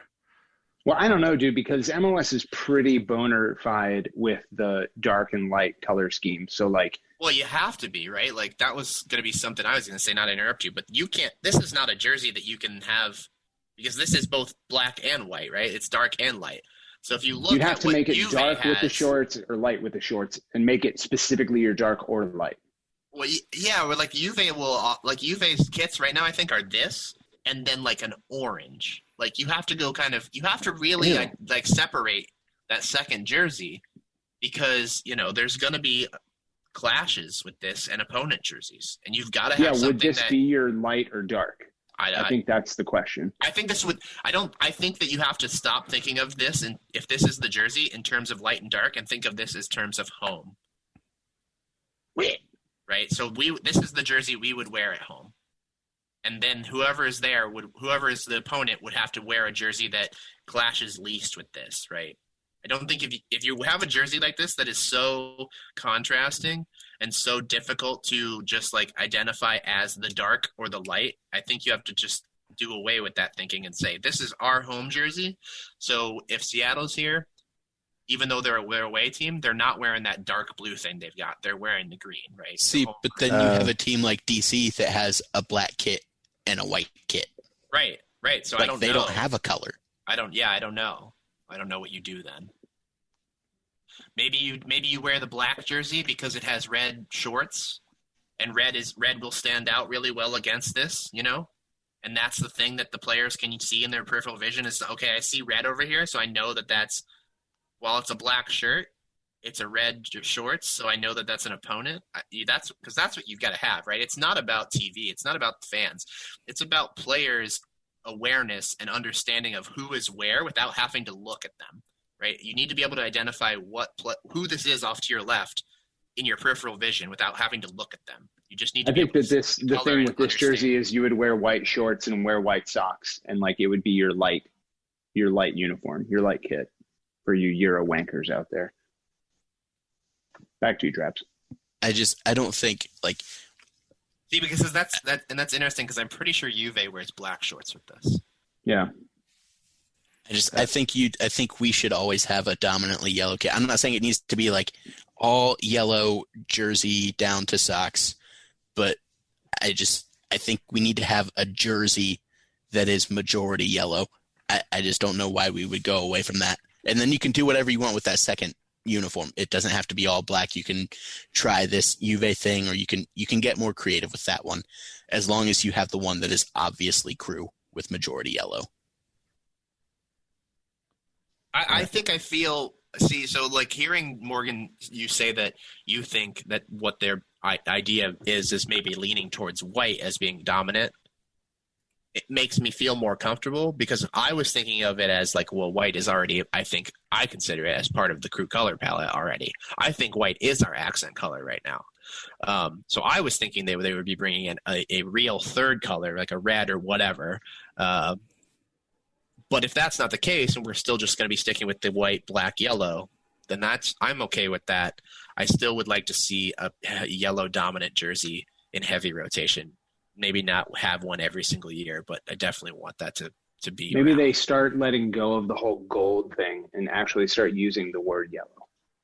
Yeah, I think that's a good idea. Yes. Yellow like what, Morgan? Yellow like the Columbus Crew, Drabs. Oh, fan-fucking-tastic. All right, as exciting as this jersey talk is, we do have other things we got to hit on tonight before we hit the 15-hour mark of this episode. Morgan, I'd like to introduce you to something we do here called the Question of the Week. This replaced hashtag rest, the hot takes. Long not live the hot takes. Nobody wants them. You guys made a big mistake in getting rid of segment 3. Big mistake. The hot takes is people tune in to hear their names being read, Drabs. I know. So what happens Turns now? out that's not wrong. Yeah. We ask people what questions they want to ask us here on the podcast. And we have several submissions this week, beginning with none other than everybody's favorite stalker, Keith Noss, who asks, and I quote, "Are you still here? John, are we still here? I can't hear you.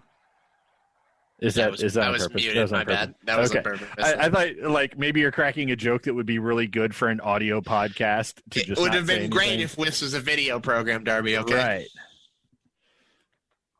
right. Yeah, it turns out we're still here today, and much like my lifespan, who knows what tomorrow will bring. Next question comes to us from none other than Mike Hudson, who rumor has sucks and should also put a fucking shirt on. That's right. He says, and I quote, "Now that it's all said and done, which kit in our entire history do you want to see Jonathan Mensah lifting the cup wearing?" He goes on to graciously allow us permission to say the 2020 black kit. We'll circle around to everyone for this. Brent, what kit in our entire history do you want to see Jonathan Mensah lifting the cup wearing? The 2020 yellows. 2020 yellows. Very exciting answer. John, your thoughts on this? I think my favorite jersey to see him lifting the cup in would be the 2021 jersey. That is the correct answer. Morgan, do you want to say something that cannot compare to John's absolutely correct answer? Damn. I don't even understand the question because, like, what would like if you could see Mensah wearing a historical crew like jersey. If you could just look at Mensah's like tight cut body. If you could Photoshop, wow, look at that. Yeah. Jesus. I wish that was in a shirt, and I hate seeing it. If you were like one of those old school paper cutout dolls that you put clothes on top of, what jersey? So you're asking me to answer the question that I think about all the time, which is what would I want to see that cut ass man wearing in front of me? Right. If that man could just like stop sweating and instead of touching me, which is, I don't want that. Don't touch me. Yeah. First of all, I want to say that there is no African accent that I don't think is just beautiful. And like, I want to hear that man read the phone book and just swoon. Just swoon, John. Morgan, what's a phone book? I forgot what the question was, Drabs. I'm very erect. I'll switch it up and just say like the 2012 to 2014 away jersey, like the predominantly white one with the squares of black and yellow up top. With the Barbasol, yeah. Yeah, I think that jersey got a lot of hate at the time, and I believe I said it looked like the past accidentally vomited on a white T-shirt, but not a lot of it. But it's aged very well. Yeah, that one's a good look. I've got one of those in my closet, and I'm a fan of it. But as I said, John had the right answer. I was going to say the 2021 jersey is absolutely what I want to see him lifting the cup in. Yep. All right. Next question comes to us from user Frida Penis, who asks, and I quote, can we now finally hashtag Frida Penis? Morgan Hughes. Can we the Reddit accounts have now started making Twitter accounts? Is that what I'm because we stopped doing hot takes, he fucking migrated. When you don't read his Reddit posts, the penis follows you, it turns out. Yeah. Well, it turns out that Jonathan Masseller has a lot of free time during the pandemic because you can't just create throwaways on Reddit. You have to have like a goddamn email address associated with it. Can we free to penis, Jonathan? Sure, pal. You know, whatever helps you get it up at night, man. If thinking of our program can help you get that sweet release before you pass out in a pile of your own tears and Cheez-Its, you know what? Let's just go for it. Oh shit! There are worse places to pass out than piles of Cheez-Its. Yeah, I mean, you can live on just Cheez-Its. Yeah, whomst among us has not been there at one point in their lives? Let's be honest. Dude, can I say that like I've recently discovered a new brand of Cheez-It, and it's called? Wait, is it the extra toasty ones? Yes. Yes, sir. Yes. Holy shit! Yes. Yeah. Like I have a box downstairs right now. Oh, you fucker. We had like 3 boxes and I ate them within like a 16-hour span. Like I didn't even sleep. I was just wait.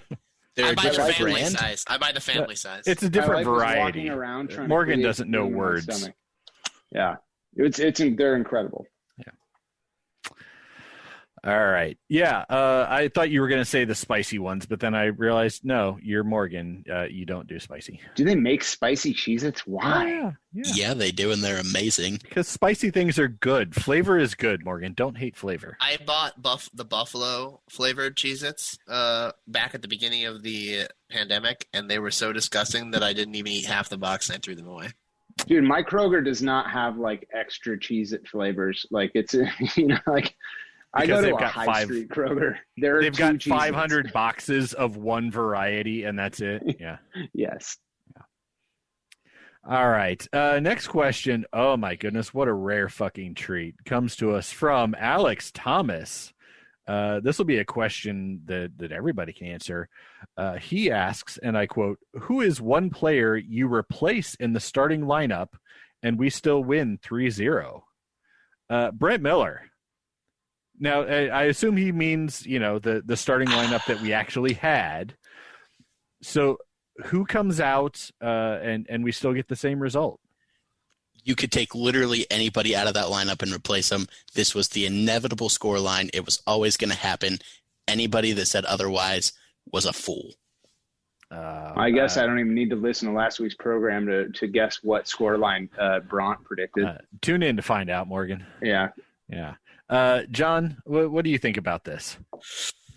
Well, had you asked this and COVID not been a thing, I'd have said you could replace Pedro Santos, and I would have been right. I think you could probably, as well as Aiden Morris played, I think you probably could have taken him out and replaced him with Darlington Nagbe. I don't think that's how that question just works. Just a thought, we could have probably done that if we wanted to, Most realistically, though, from available players, I think if you had you'd kept Andrew Tarbell in goal, I don't think that too many people could have faulted you. And, Eloy Room didn't have a whole lot to do, but Andrew Tarbell's a good goalie, so even if he had to make some saves, I think he probably could have done it. I think we could have still won that game 3-0 with Andrew Tarbell in goal. Yeah, we did talk about that last week in the who do you give the start to? And obviously we all picked the right answer in saying Room, but I agree. I think Tarbell's the guy. Morgan, is there anyone else that you think could have been subbed out? No, I mean, I think John has the answer there. Definitely Darlington Nagbe. I don't know about that. It might have been 5-0. But you could put Eddie Gavin in goal. Ayler Room had to do one thing, and that was off of that glancing header in like the 80th minute. And it was a good save, but it was the only time that he had to really even break a sweat. So, I mean, I would like to think, and this is no knock on Room whatsoever because he had a great season. He's probably doing shit behind the scenes that we don't realize. He's organizing the defense and everything, and that helps run the shutout. But yeah, certainly all of the offensive players, even though Jossie didn't get on the score sheet, he was making those same brilliant fucking runs that he always does to open up lanes. Some of those should have got on goals the score sheet, by the way. Yeah. Twice. Oh my God. His one volley followed by the the kind of 3/4 bike on the one set piece. And then the breakaway, that beautiful side-footed overhead pass that Zelarayan gave him late in the game that would have given Zelarayan 2 goals and 2 assists and just cemented his status as the GOAT. Not to take anything away from Jossie. It's tough to score in a professional soccer game, but he had his opportunities. Yeah. Okay.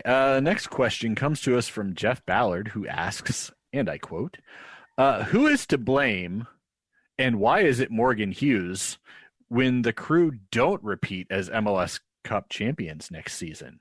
Morgan Hughes, your thoughts on this very timely and relevant question today. Jeff is just fucking pissy because he's a Michigan Wolverines fan, even though every time I say this, he's like, no, I'm a Michigan State fan. And to which I would reply, exactly what is the difference? And everyone would laugh and they would say, oh my God, Morgan, you are so funny. Oh, Brent Miller flipping Morgan off there. Jeff Bow, I got nothing but love for you, brother. I in the warming glow drabs of a post-coitus environment in which the Crew just made sweet love to the game of soccer against Seattle, I can't even be mad against skunk weasels from the state up north. So, Jeff, what a treat it is to hear from you. Oh my God. Big shout out, by the way, to John's Demon Kitty, who is currently photo bombing him and doing the glowy eye cat thing over his shoulder, looking sinister as fuck. Yep, there it is, right Christ. There. You're not kidding, God. Looking at the back of your head like, I'm just going to fucking eat him in his sleep. That's funny. Holy shit. Excellent. All right. Next question is going to be another free. By the way, the right answer to that last question was because Morgan is going to start a new podcast, and it's just going to ruin Crew fandom forever. It's going to how many times can I do that? Tune in to find out. I was going to say, yeah. Why don't you spread some of the opportunity to ruin Crew fandom around, Morgan? Jesus. Hey, Dakota Andre Stewart's been giving it his best go, John. Podcast for Columbus, the Spanish one. Like, come on, man. Come on. Hey, we're gonna talk about that a little bit here at the end of things. But for now, the next question comes from Adam Porter, who asks us, quote, do you think there will be competition for one of the DM spots next year with Aiden Morris, or will there be enough minutes to share?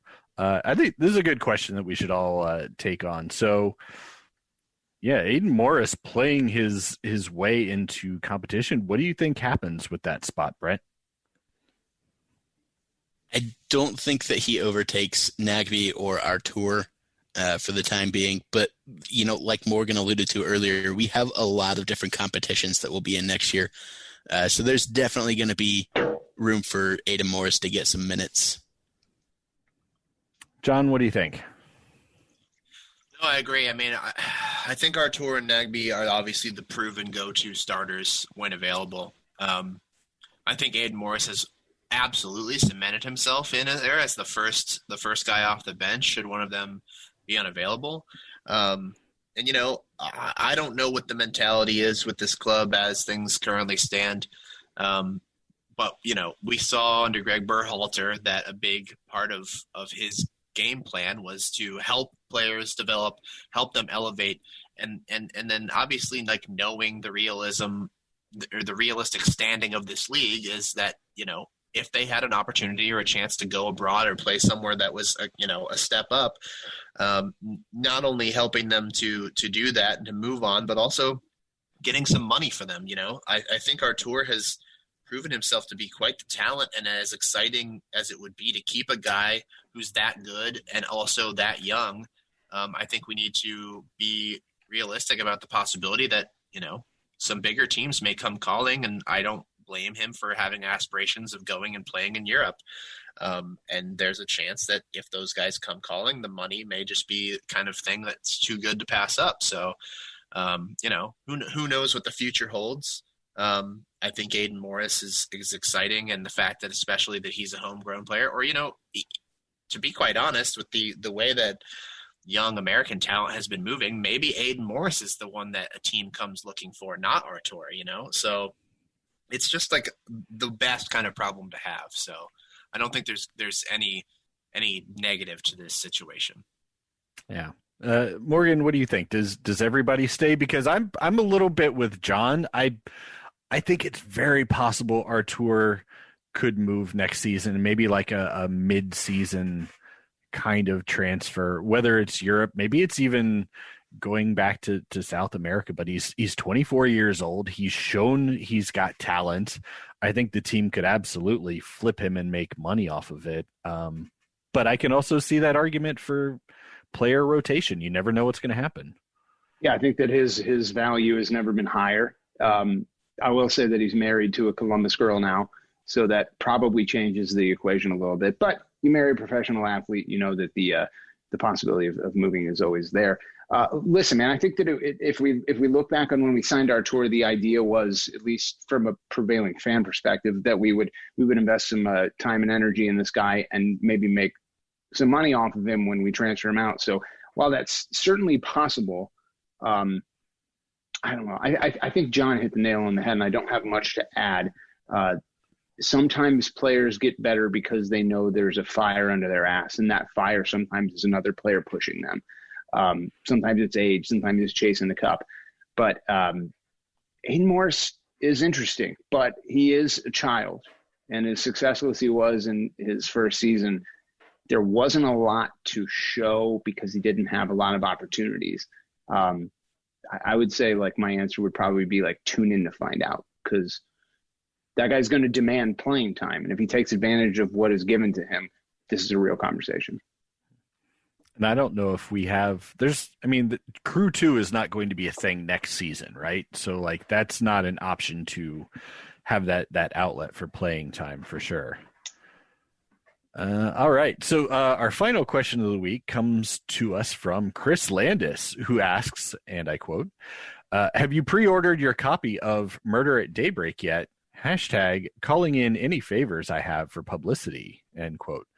I've not pre-ordered, Chris, but yeah. So Chris replied to the ACES radio account. There's a link to his book if you want to go check it out. But friend of the podcast has a book, so you should look into that thing, because he's going to be Listen, a famous Travis, writer. the only reason I come on this show anymore is to promote books that my friends are selling.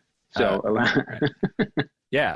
Is there currently, I think there might be a deal on the Save the Crew book, incidentally, for anybody who hasn't had it yet. Yeah.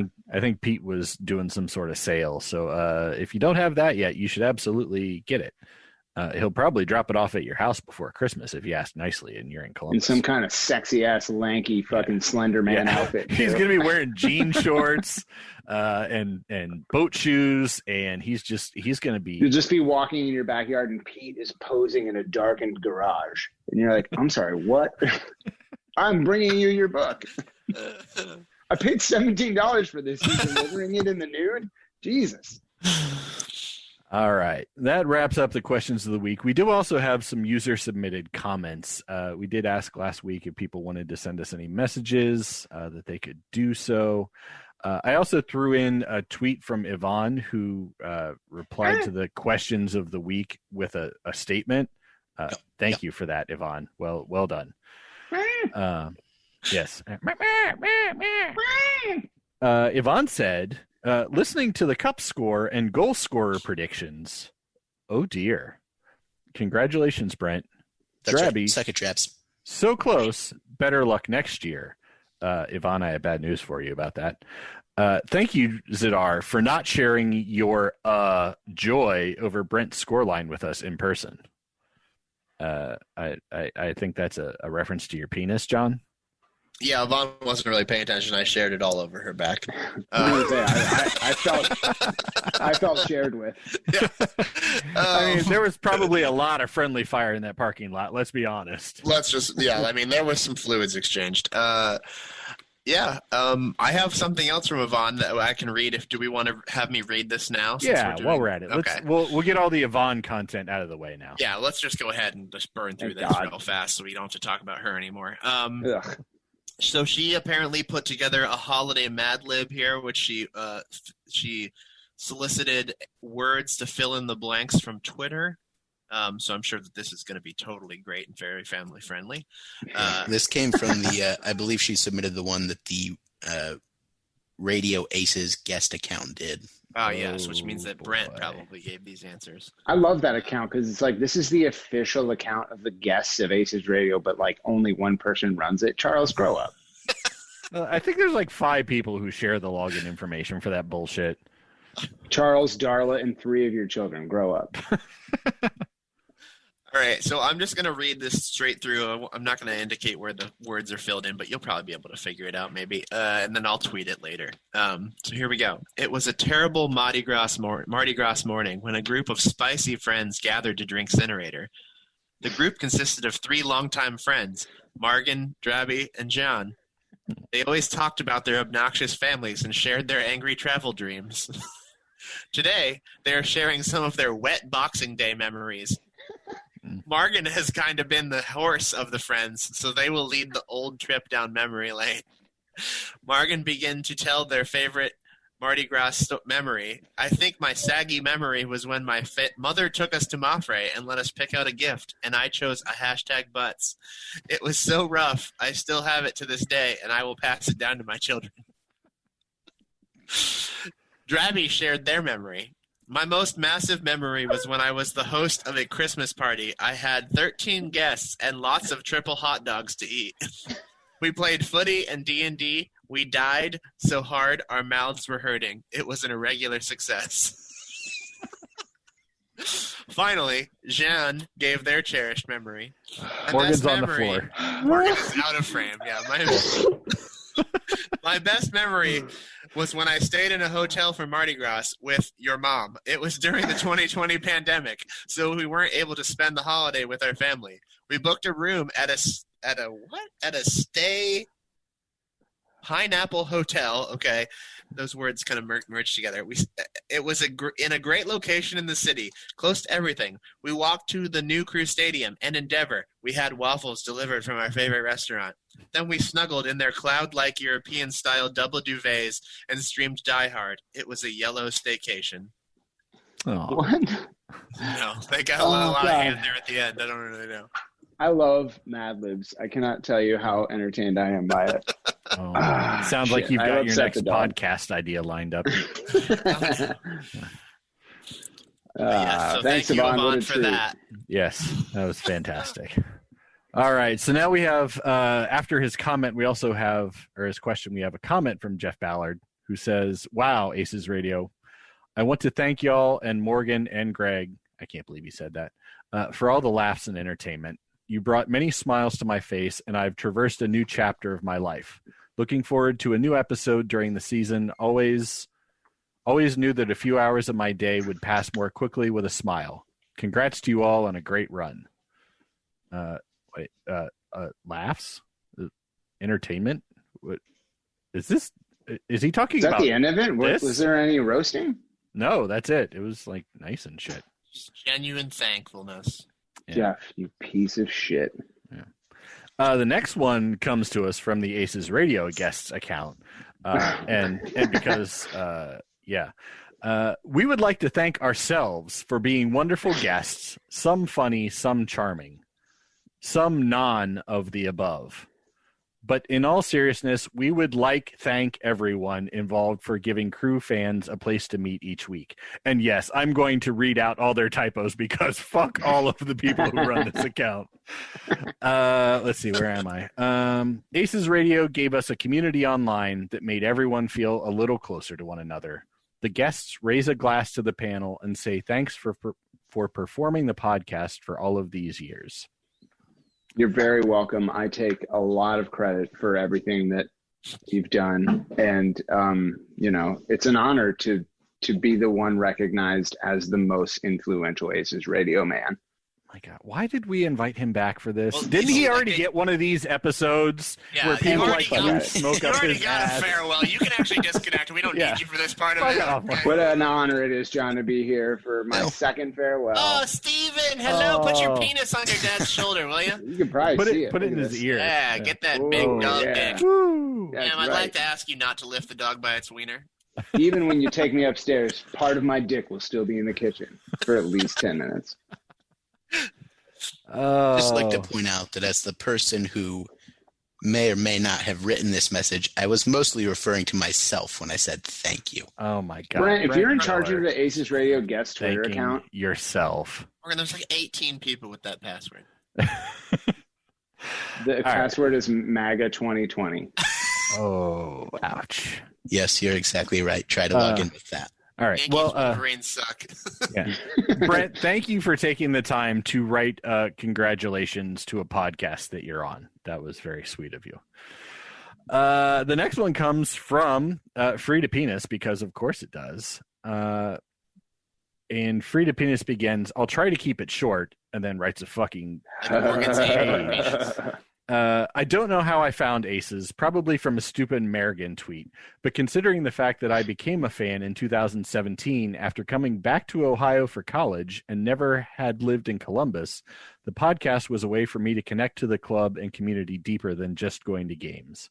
So thank you all for putting up with my stupid hot takes and giving me the opportunity to feel more a part of such an awesome community that I'm proud to be a part of. It's sad that ACES Radio is ending, but somehow you lucky bastards have a cup win to go out on. So all I ask of you is to finally hashtag free to penis, hashtag future penis, hashtag my dick was so hard after Saturday, hashtag coming for days, hashtag thank you. I would like to point out that the crew has to win. Is this a parody account anymore or what? There's no better time to go out than after a couple. How long? Okay, so hold on. I want to address one of the hashtags. Okay. How long would you have to come for? And probably not days for it to go from feeling great to agony. Ooh. Like about I'm willing to be the seconds. Participant in this trial, John. I'll just say that. I don't know if you've ever just kind of kept going and eventually there's a point where I don't want this anymore. Yeah. This is right. not I will say that based on what Free to Penis has just said about his personal life, his or her personal life, it is not Jonathan Masteller. And at one point, Free to Penis was listening to ACES Radio while he was an underage child pre-college. So I'd like to apologize to Mr. and Mrs. Free to Penis for for doing things to your child's ear hole on behalf of Bront Miller. And we apologize for all the wasted college opportunities that person passed up on while listening to 500 hours of our garbage podcast. My God, think of all the sex that penis didn't have because it was listening to us instead. Couldn't be me, John. All right. The final comment comes to a person whose username is Doug, hashtag myfatolympia. Hey, guys, just wanted to say that I'm going to miss the show. It's supporters like you guys in the Nordeck that pushed me to start Shawshank SC here in Mansfield, and I hope to be even a tenth as inspirational to the community here as you lot are. Looked forward to hearing you every week, except Darby. He's old. My gosh, this is fantastic. An unbelievable honor it is for him to speak about me and only me. I am just what a treat it is, and I agree with the hatred that was given to Darby. What a fucking embarrassment. Everyone has said that you are most recognized and well known only in Mansfield. So yeah, that makes sense that it was about you. Yeah, for sure. Yeah, and big shout out to Shawshank SC as one of the newer. I love all of the various supporter groups that popped up in various locations over the course of the past couple of years. I hope that we had a small part of that. We probably didn't, but it's fantastic to see all that stuff. And also, this is a proper send off. Thank you for saying nice things and then just fucking roasting me right at the end. I think the only downside of all the new supporters groups is that Mini Tailgate didn't go away. Like, that's true. We don't need you guys anymore. We never, frankly, did, and now there's a lot of groups to replace you. That's we are not a supporter group. We are a bunch of people who have your own flag. That's more than like Hudson Street hooligans could ever organize. You're a bunch of like lost greeters from various Walmart locations that just happen to get lost at the fucking fairgrounds. Y'all need they to just get got back stuck there greeting each other over and over and over in an endless cycle. Hello. Do you have a receipt? Hello. Listen, as a group of people who are not extroverts and did not want the giant thing that Mega Tailgate is, I've been really happy just hanging out in my backyard all summer long. So I'm not an extrovert, says the man who chose to willingly join a podcast and broadcast his voice to thousands of people. I know. Nobody believes me when I say I'm an introvert, but it's true. I don't like. I mean, I certainly don't like any of you people, if nothing else. Nobody believes the lies that I spout, cried the lying liar. Well, I'm glad that we read all of these nice statements from our three fans, Brent and a penis. Yeah. Listen, I've been going all this time. I forgot that I could mute Morgan, so I've gone ahead and done that now. I've unmuted myself. Yeah, wow, that took him literally 1/10 the time it usually takes Brent to figure out how to do that. John, Drabs doesn't mute me on this site. He's never done that, ever. First of all, this isn't a site, Brent. This is a podcast. Jesus. Well, I mean, Brent is probably going to the web version of Zoom. He probably doesn't even have the app, so he might be on an actual Actually, website I right did now. download it. They won't let you use Zoom without downloading it. I tried. Okay, well, there you go. You can call in. Yeah, you could use your rotary phone. True. Yeah. Hey, by the way, that a Shawshank SC or whatever, it didn't get formed until 2020, so they literally never knew Morgan as a part of ACES Radio. Wow, Oh my God. What a treat. They've been denied a lot of joy, John. I agree with you. Hashtag rest, Morgan. Okay, well, Why that's do all people the... keep tweeting that at me? What does that mean, Drabs? First of all, I'd like to interrupt you. After all these God, he never figured that out. 100 and so many episodes of you interrupting my ass while I was trying to do a completely normal length outro, which didn't go on too long and was fine and everyone loved. Let me interrupt you, son First of of a all, bitch. no one has ever described anything you've done as normal length. Second of all, it's the most frequent complaint in this bedroom, John. I got nothing, Drabs. Yeah, basically, we said what? You were dead. That you were dead. And we said, rest in peace. And then John said, no, actually, I don't care if he's in peace. He should just rest. So, yeah, it's just hashtag rest. Oh, you guys. That's so aggressive. I'm glad you came on so that we could finally explain that to you. Yeah, fantastic. And also, I'm glad that there was one inside joke that we managed to develop that wasn't just the same leftover recycled bullshit from 5 years ago. So hey, man, listen, a lot of people in this future saying 5-year-old jokes are actually pretty horrible. So back to you, Drabs. All right. Let's run through some final stuff because we're running low on time here. John made other plans because he's a fuck boy. Let's do some man balls. Brent, who gets your man balls for MLS Cup? We're going to go with Lucas Celerion. How do you not give him one? And then I'll go with Derek Etienne to come back, as we talked about earlier, from not getting minutes on the worst team and then being released by them to starting and scoring in MLS Cup. Fan-friggin-tastic. Cool. John, who's your man balls going to this week? Final ever man balls. Has there ever been a more difficult game to award man balls after? Jesus fucking Christ. I'd just like to award one man ball to the entire team, and they can just divide it up however they'd like.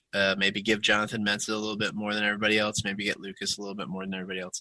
And then the second man ball, I'll just give to the fans of this team. I think we've been on just like a ridiculously unbelievable roller coaster for 2 years, and everybody stuck with it and kept the faith, and like the city is behind them, and can't wait to see the future of this team. You know what? We're not going to allow that because you guys don't allow it when I try to do that. Is it possible to just go ahead and like disconnect Brent from the call? Let me click the more options here. I can remove him for sure. In fact, I can report him. Maybe we can get him banned from Zoom altogether. This guy was showing his dick.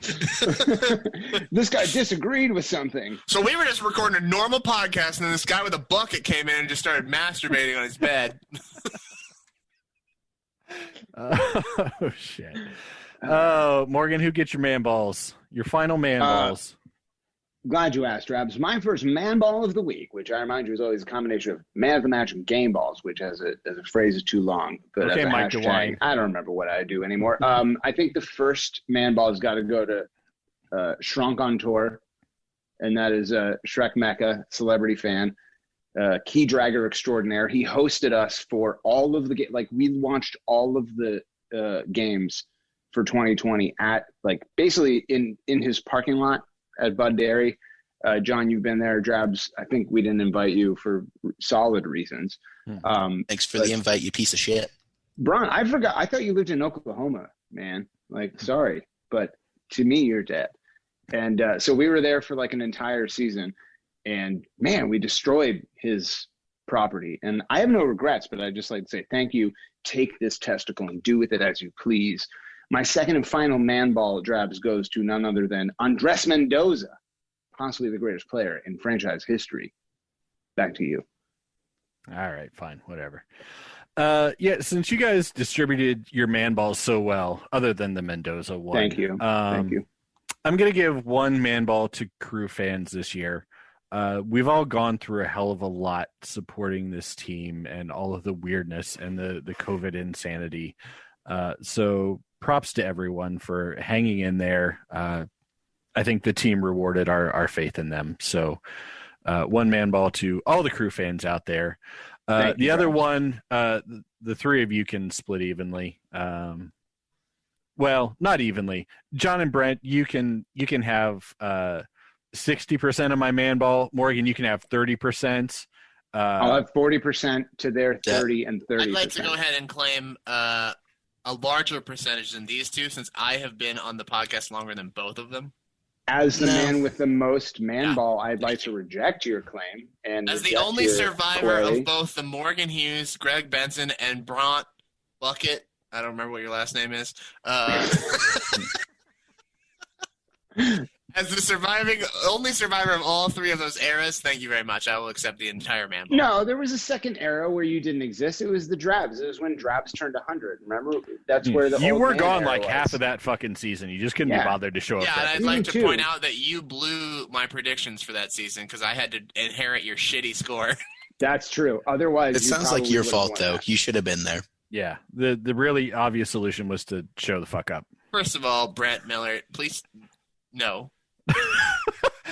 Ooh, sick burn. John, as a person who has won the score prediction contest, I'm going to invite you to shut it. Brent, as a guy who I can only see from the nipples up, I'd invite you to show me your hands. I will not do that. Oh my God. Speaking of prediction results, we'll take a minute here and go ahead and run through this. Yep, that's right. You do it. Yeah, these are the postseason predictions because obviously your 2020 continuing champion was yours truly. But in the playoffs, the least important trophy. It's been proven that you cheated, and it's the least important trophy. Cheated in a few different ways. Shut it. John, you I got predicted the drops ready, Drabs. You just let me know when you're going to start. Okay. John, you predicted a 2-1 victory. Literally, the first time in the entire playoffs, you at least got the result correct. Darby, there were only 4 games, so it's really I know. So the only time. It's actually not right. There was a second time, but still irrelevant because he picked lost 2 losses and a tie. No, he had one where he gained back 5 points. because he was at minus 15 and then he went to minus 10. Thank you. You're trying to cheat again. Yeah. Anyway, no, that's not right. Yeah, because we went to extra time, you bitch. You filthy bitch. Remember? When I made up all those new rules? Yeah, I know, but you lost points in that one, too. I didn't. I gained points. Anyway. How could he lose by the rules that he himself created? Yeah, he First made of up all, a a lot of rule people and are then he saying blew that it. I am the only person who predicted a score right here, it says, which means I get plus 25 points, which puts me in second place. That still puts you in third place because you're That's minus, also not accurate because I picked up Derek points. Etienne as Pedro Santos' replacement, so I get credit for that that's goal. not how that works, Ron. You don't get You guys that. never, ever said no in the text exchange, so Right, it was never allowed to go texted us through. that. You got an additional 25 points to John for being unfairly subjected to Bront's Thank you made-up very rules. much. Thank you. Yes, that's excellent, right. Excellent. Oh my God, that puts me at a 15 total of points. 55 Jesus. points Anyway. and the grand champion of the league. Anyway. Sweet Jesus. We don't call it grand champion, John. Stop. Well, it's a different John, stop kind of typing. I'm watching you championship type than in the yours. notes. It's a bit bigger. No. I predicted a live document, 3-1 guys. win, moving the fuck on. While that wasn't the final result, I did get 5 points. Good enough for 20 points. It's kind of lame. It's not very good. It's the best. Brent Miller, you predicted a 3-0 win. You did. That's right.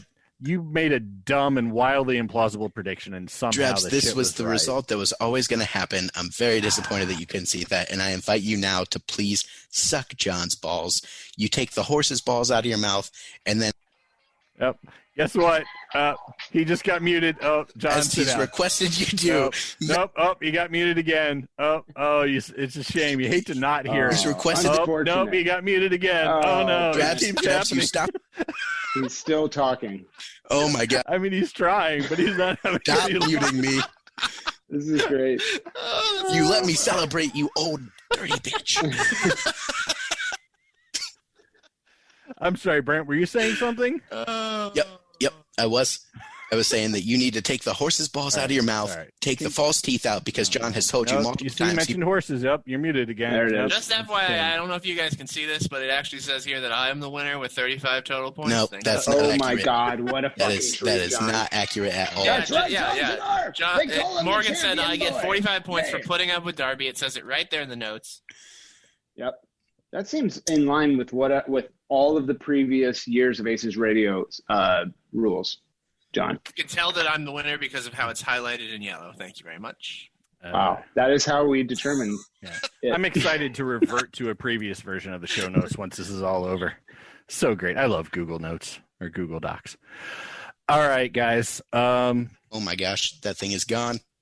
Once again, as the continuing champion, the winner of the final season score prediction. Please don't call yourself that. That's very sad, very illegal, and very uncool. Well, I was going to talk about going out on top after MLS Cup, but this episode has clearly shown that, if anything, we're going out on bottom, as we always have. Nope, the show is ending exactly as it was supposed to. We got the right winner in place. We kept Drabs from winning. That's how it was always meant to be. Oh yeah, my God. that makes sense. I don't disagree with half of that. Yeah. In all seriousness, guys, this has been a lot of fun. I have enjoyed my time. I joined partway through a season, and the podcast has been really great for me. I'm not You're welcome. a public speaker, and I got to meet a lot of people as a result of being a part of ACES Radio. It was one of those things where people wind up like coming up to you out of nowhere and like spouting off an inside joke. And I'm like, hey, I don't know who the fuck you are, but like we share a thing now. And that's pretty awesome. And yeah, I like that. We made the decision to wrap things up here. And I think it's a good time, but I will definitely miss this. And, I look forward to getting to hang out with all of you fuckers in person again, because the long distance thing is rough. We definitely made the best of the situation here, but there's nothing quite like being in a room with your friends and cracking jokes and talking stuff, and I've certainly missed that this year.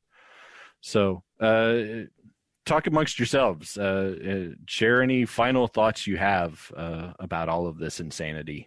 if you will. I think you, John, and you, Darby, did a great job this year keeping the torch going. Brent was allegedly present, but he's been muted. I've been thinking all year, like, what if I stayed on for this season? Like, there was no way we could have done the ACES radio of the past in a COVID era. And the fact that you guys did not only kept it going, but did a hell of a job and kept people engaged and kept people laughing. It is something to be applauded. I think that it's like, I tweeted something the other day, like, people don't realize unless you're a crew podcaster, like how much of a pain in the goddamn dick it is, because it's every week and you don't get paid and it's a grind. And like, if you're doing everything right, most of the time no one says anything. And if you fuck up, you bet your ass they're going to tell you about it. And that is so much more true for ACES Radio because of how unique it was, how unique it is. This isn't Massive Report.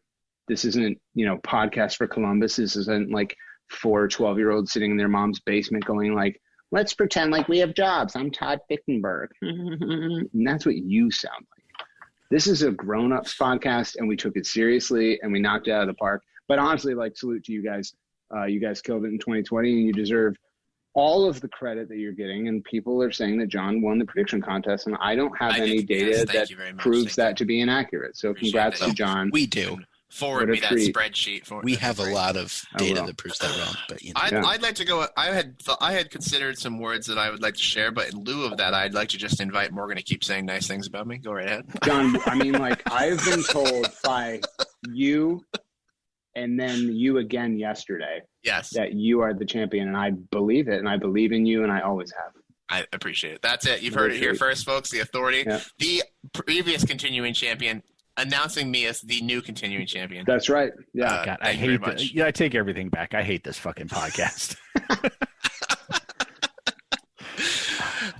No, but seriously, I mean, I think that ACES Radio is a unique thing. I don't know if there's anything like us in other fandoms. I would certainly hope so, because I think, not to toot our own horn, but I just think that the community around ACES is just something special, and I just want to believe that other people have gotten to experience something like this. I mean, the crew fandom is obviously already a tight-knit, close group of humans, but I think that the ACES Radio subsection of that community is just even more so. I mean, it really is just something special to have those jokes and those references, and just to become familiar with the names and the faces that post on Reddit or tweet at you or whatever. And it's just, it's really, changed my life in a way that I didn't expect it to when Morgan and I started, 5 years ago, outside of Pam's failed pizzeria. It's just like, I thought it was just going to be me and him, talking about soccer and pretending like we knew what the fuck we were saying, and maybe occasionally being funny. And it became so much more than that. And it's a really special thing in my life that I'll always look back on fondly. And I hope one day Disney buys the rights and decides to reboot it. And so, Brent, I know you have refused to take any sort of credit, but I want you to say something too, and also just fucking acknowledge you came on this year, I mean, with the intention of sort of being a behind-the-scenes producer type, somebody who could kind of help make shit happen. And instead, the world went fucking crazy, and you got dragged directly into duty. And so I want to acknowledge and appreciate that. This is literally the only time I'm going to give you credit for anything, so suck it up and deal with it. Well, Jebs, the podcast, the previous episodes would show that you've given me multiple man balls this year, so you've already given. There's no evidence of that. No, I'm really thankful that you guys ever started this.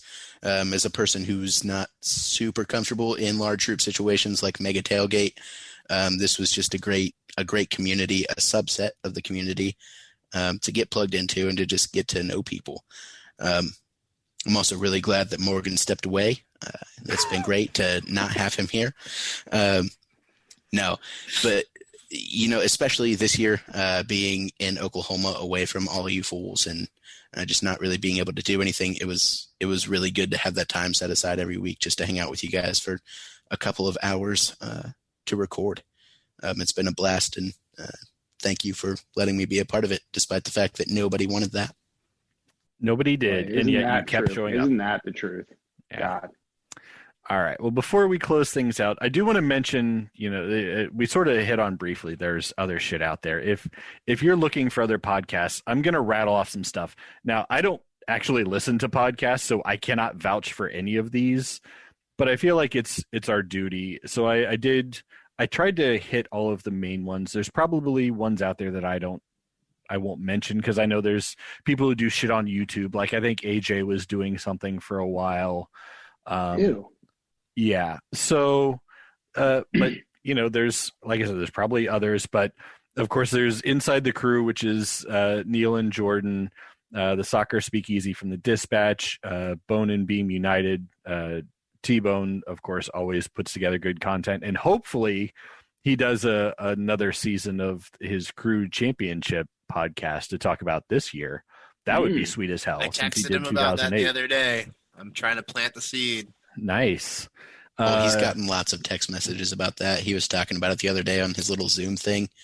Cool. He's desperately trying to avoid it.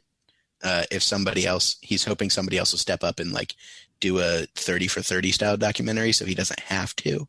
But they're thinking about it. Nice.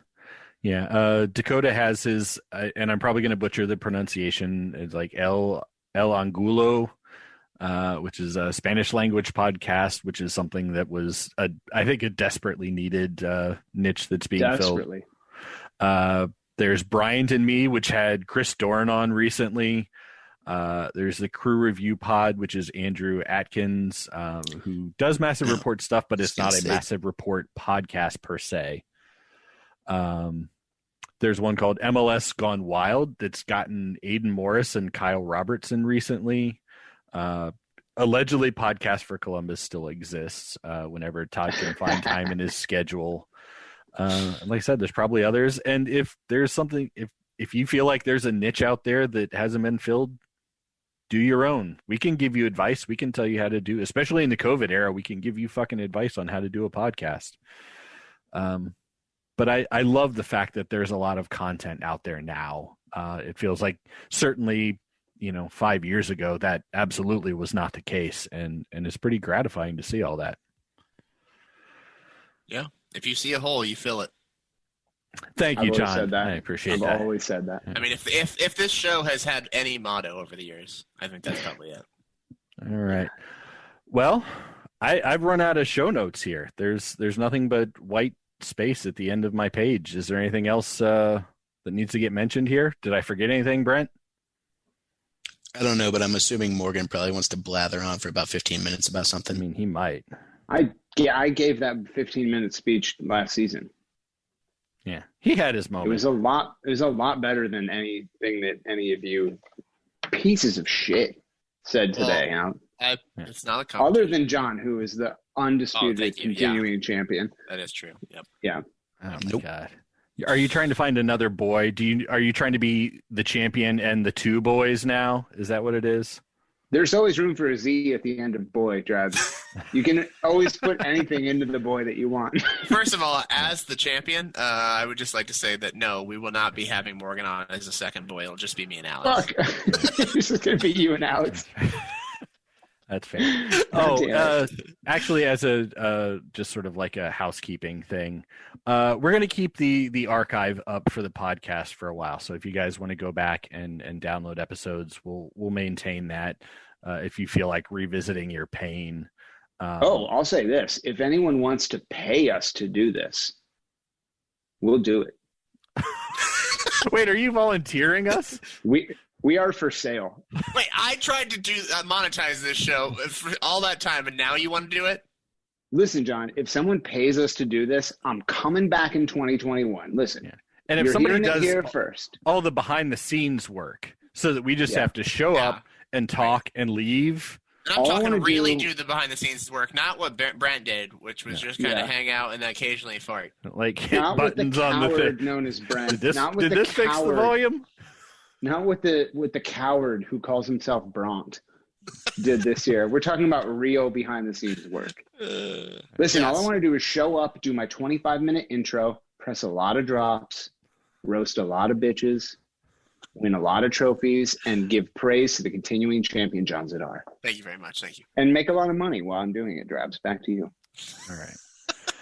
All right. Well, I know John's got to get out of here. He's got hot plans for tonight. So I guess for the final time, we'll close out this podcast by doing that thing where I say a thing and then people whisper and then the music fades out at the end and then we do that in post now, Morgan. You might not know anything about that, but we do. Yeah. We do editing. Yeah, is there music playing right now that I'm unaware of? Plus, it's fading in right now to then fade back out again.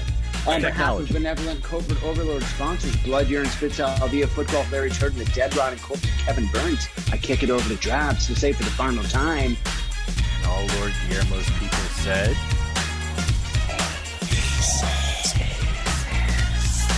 Oh my God, you guys didn't whisper stupid shit. I love it.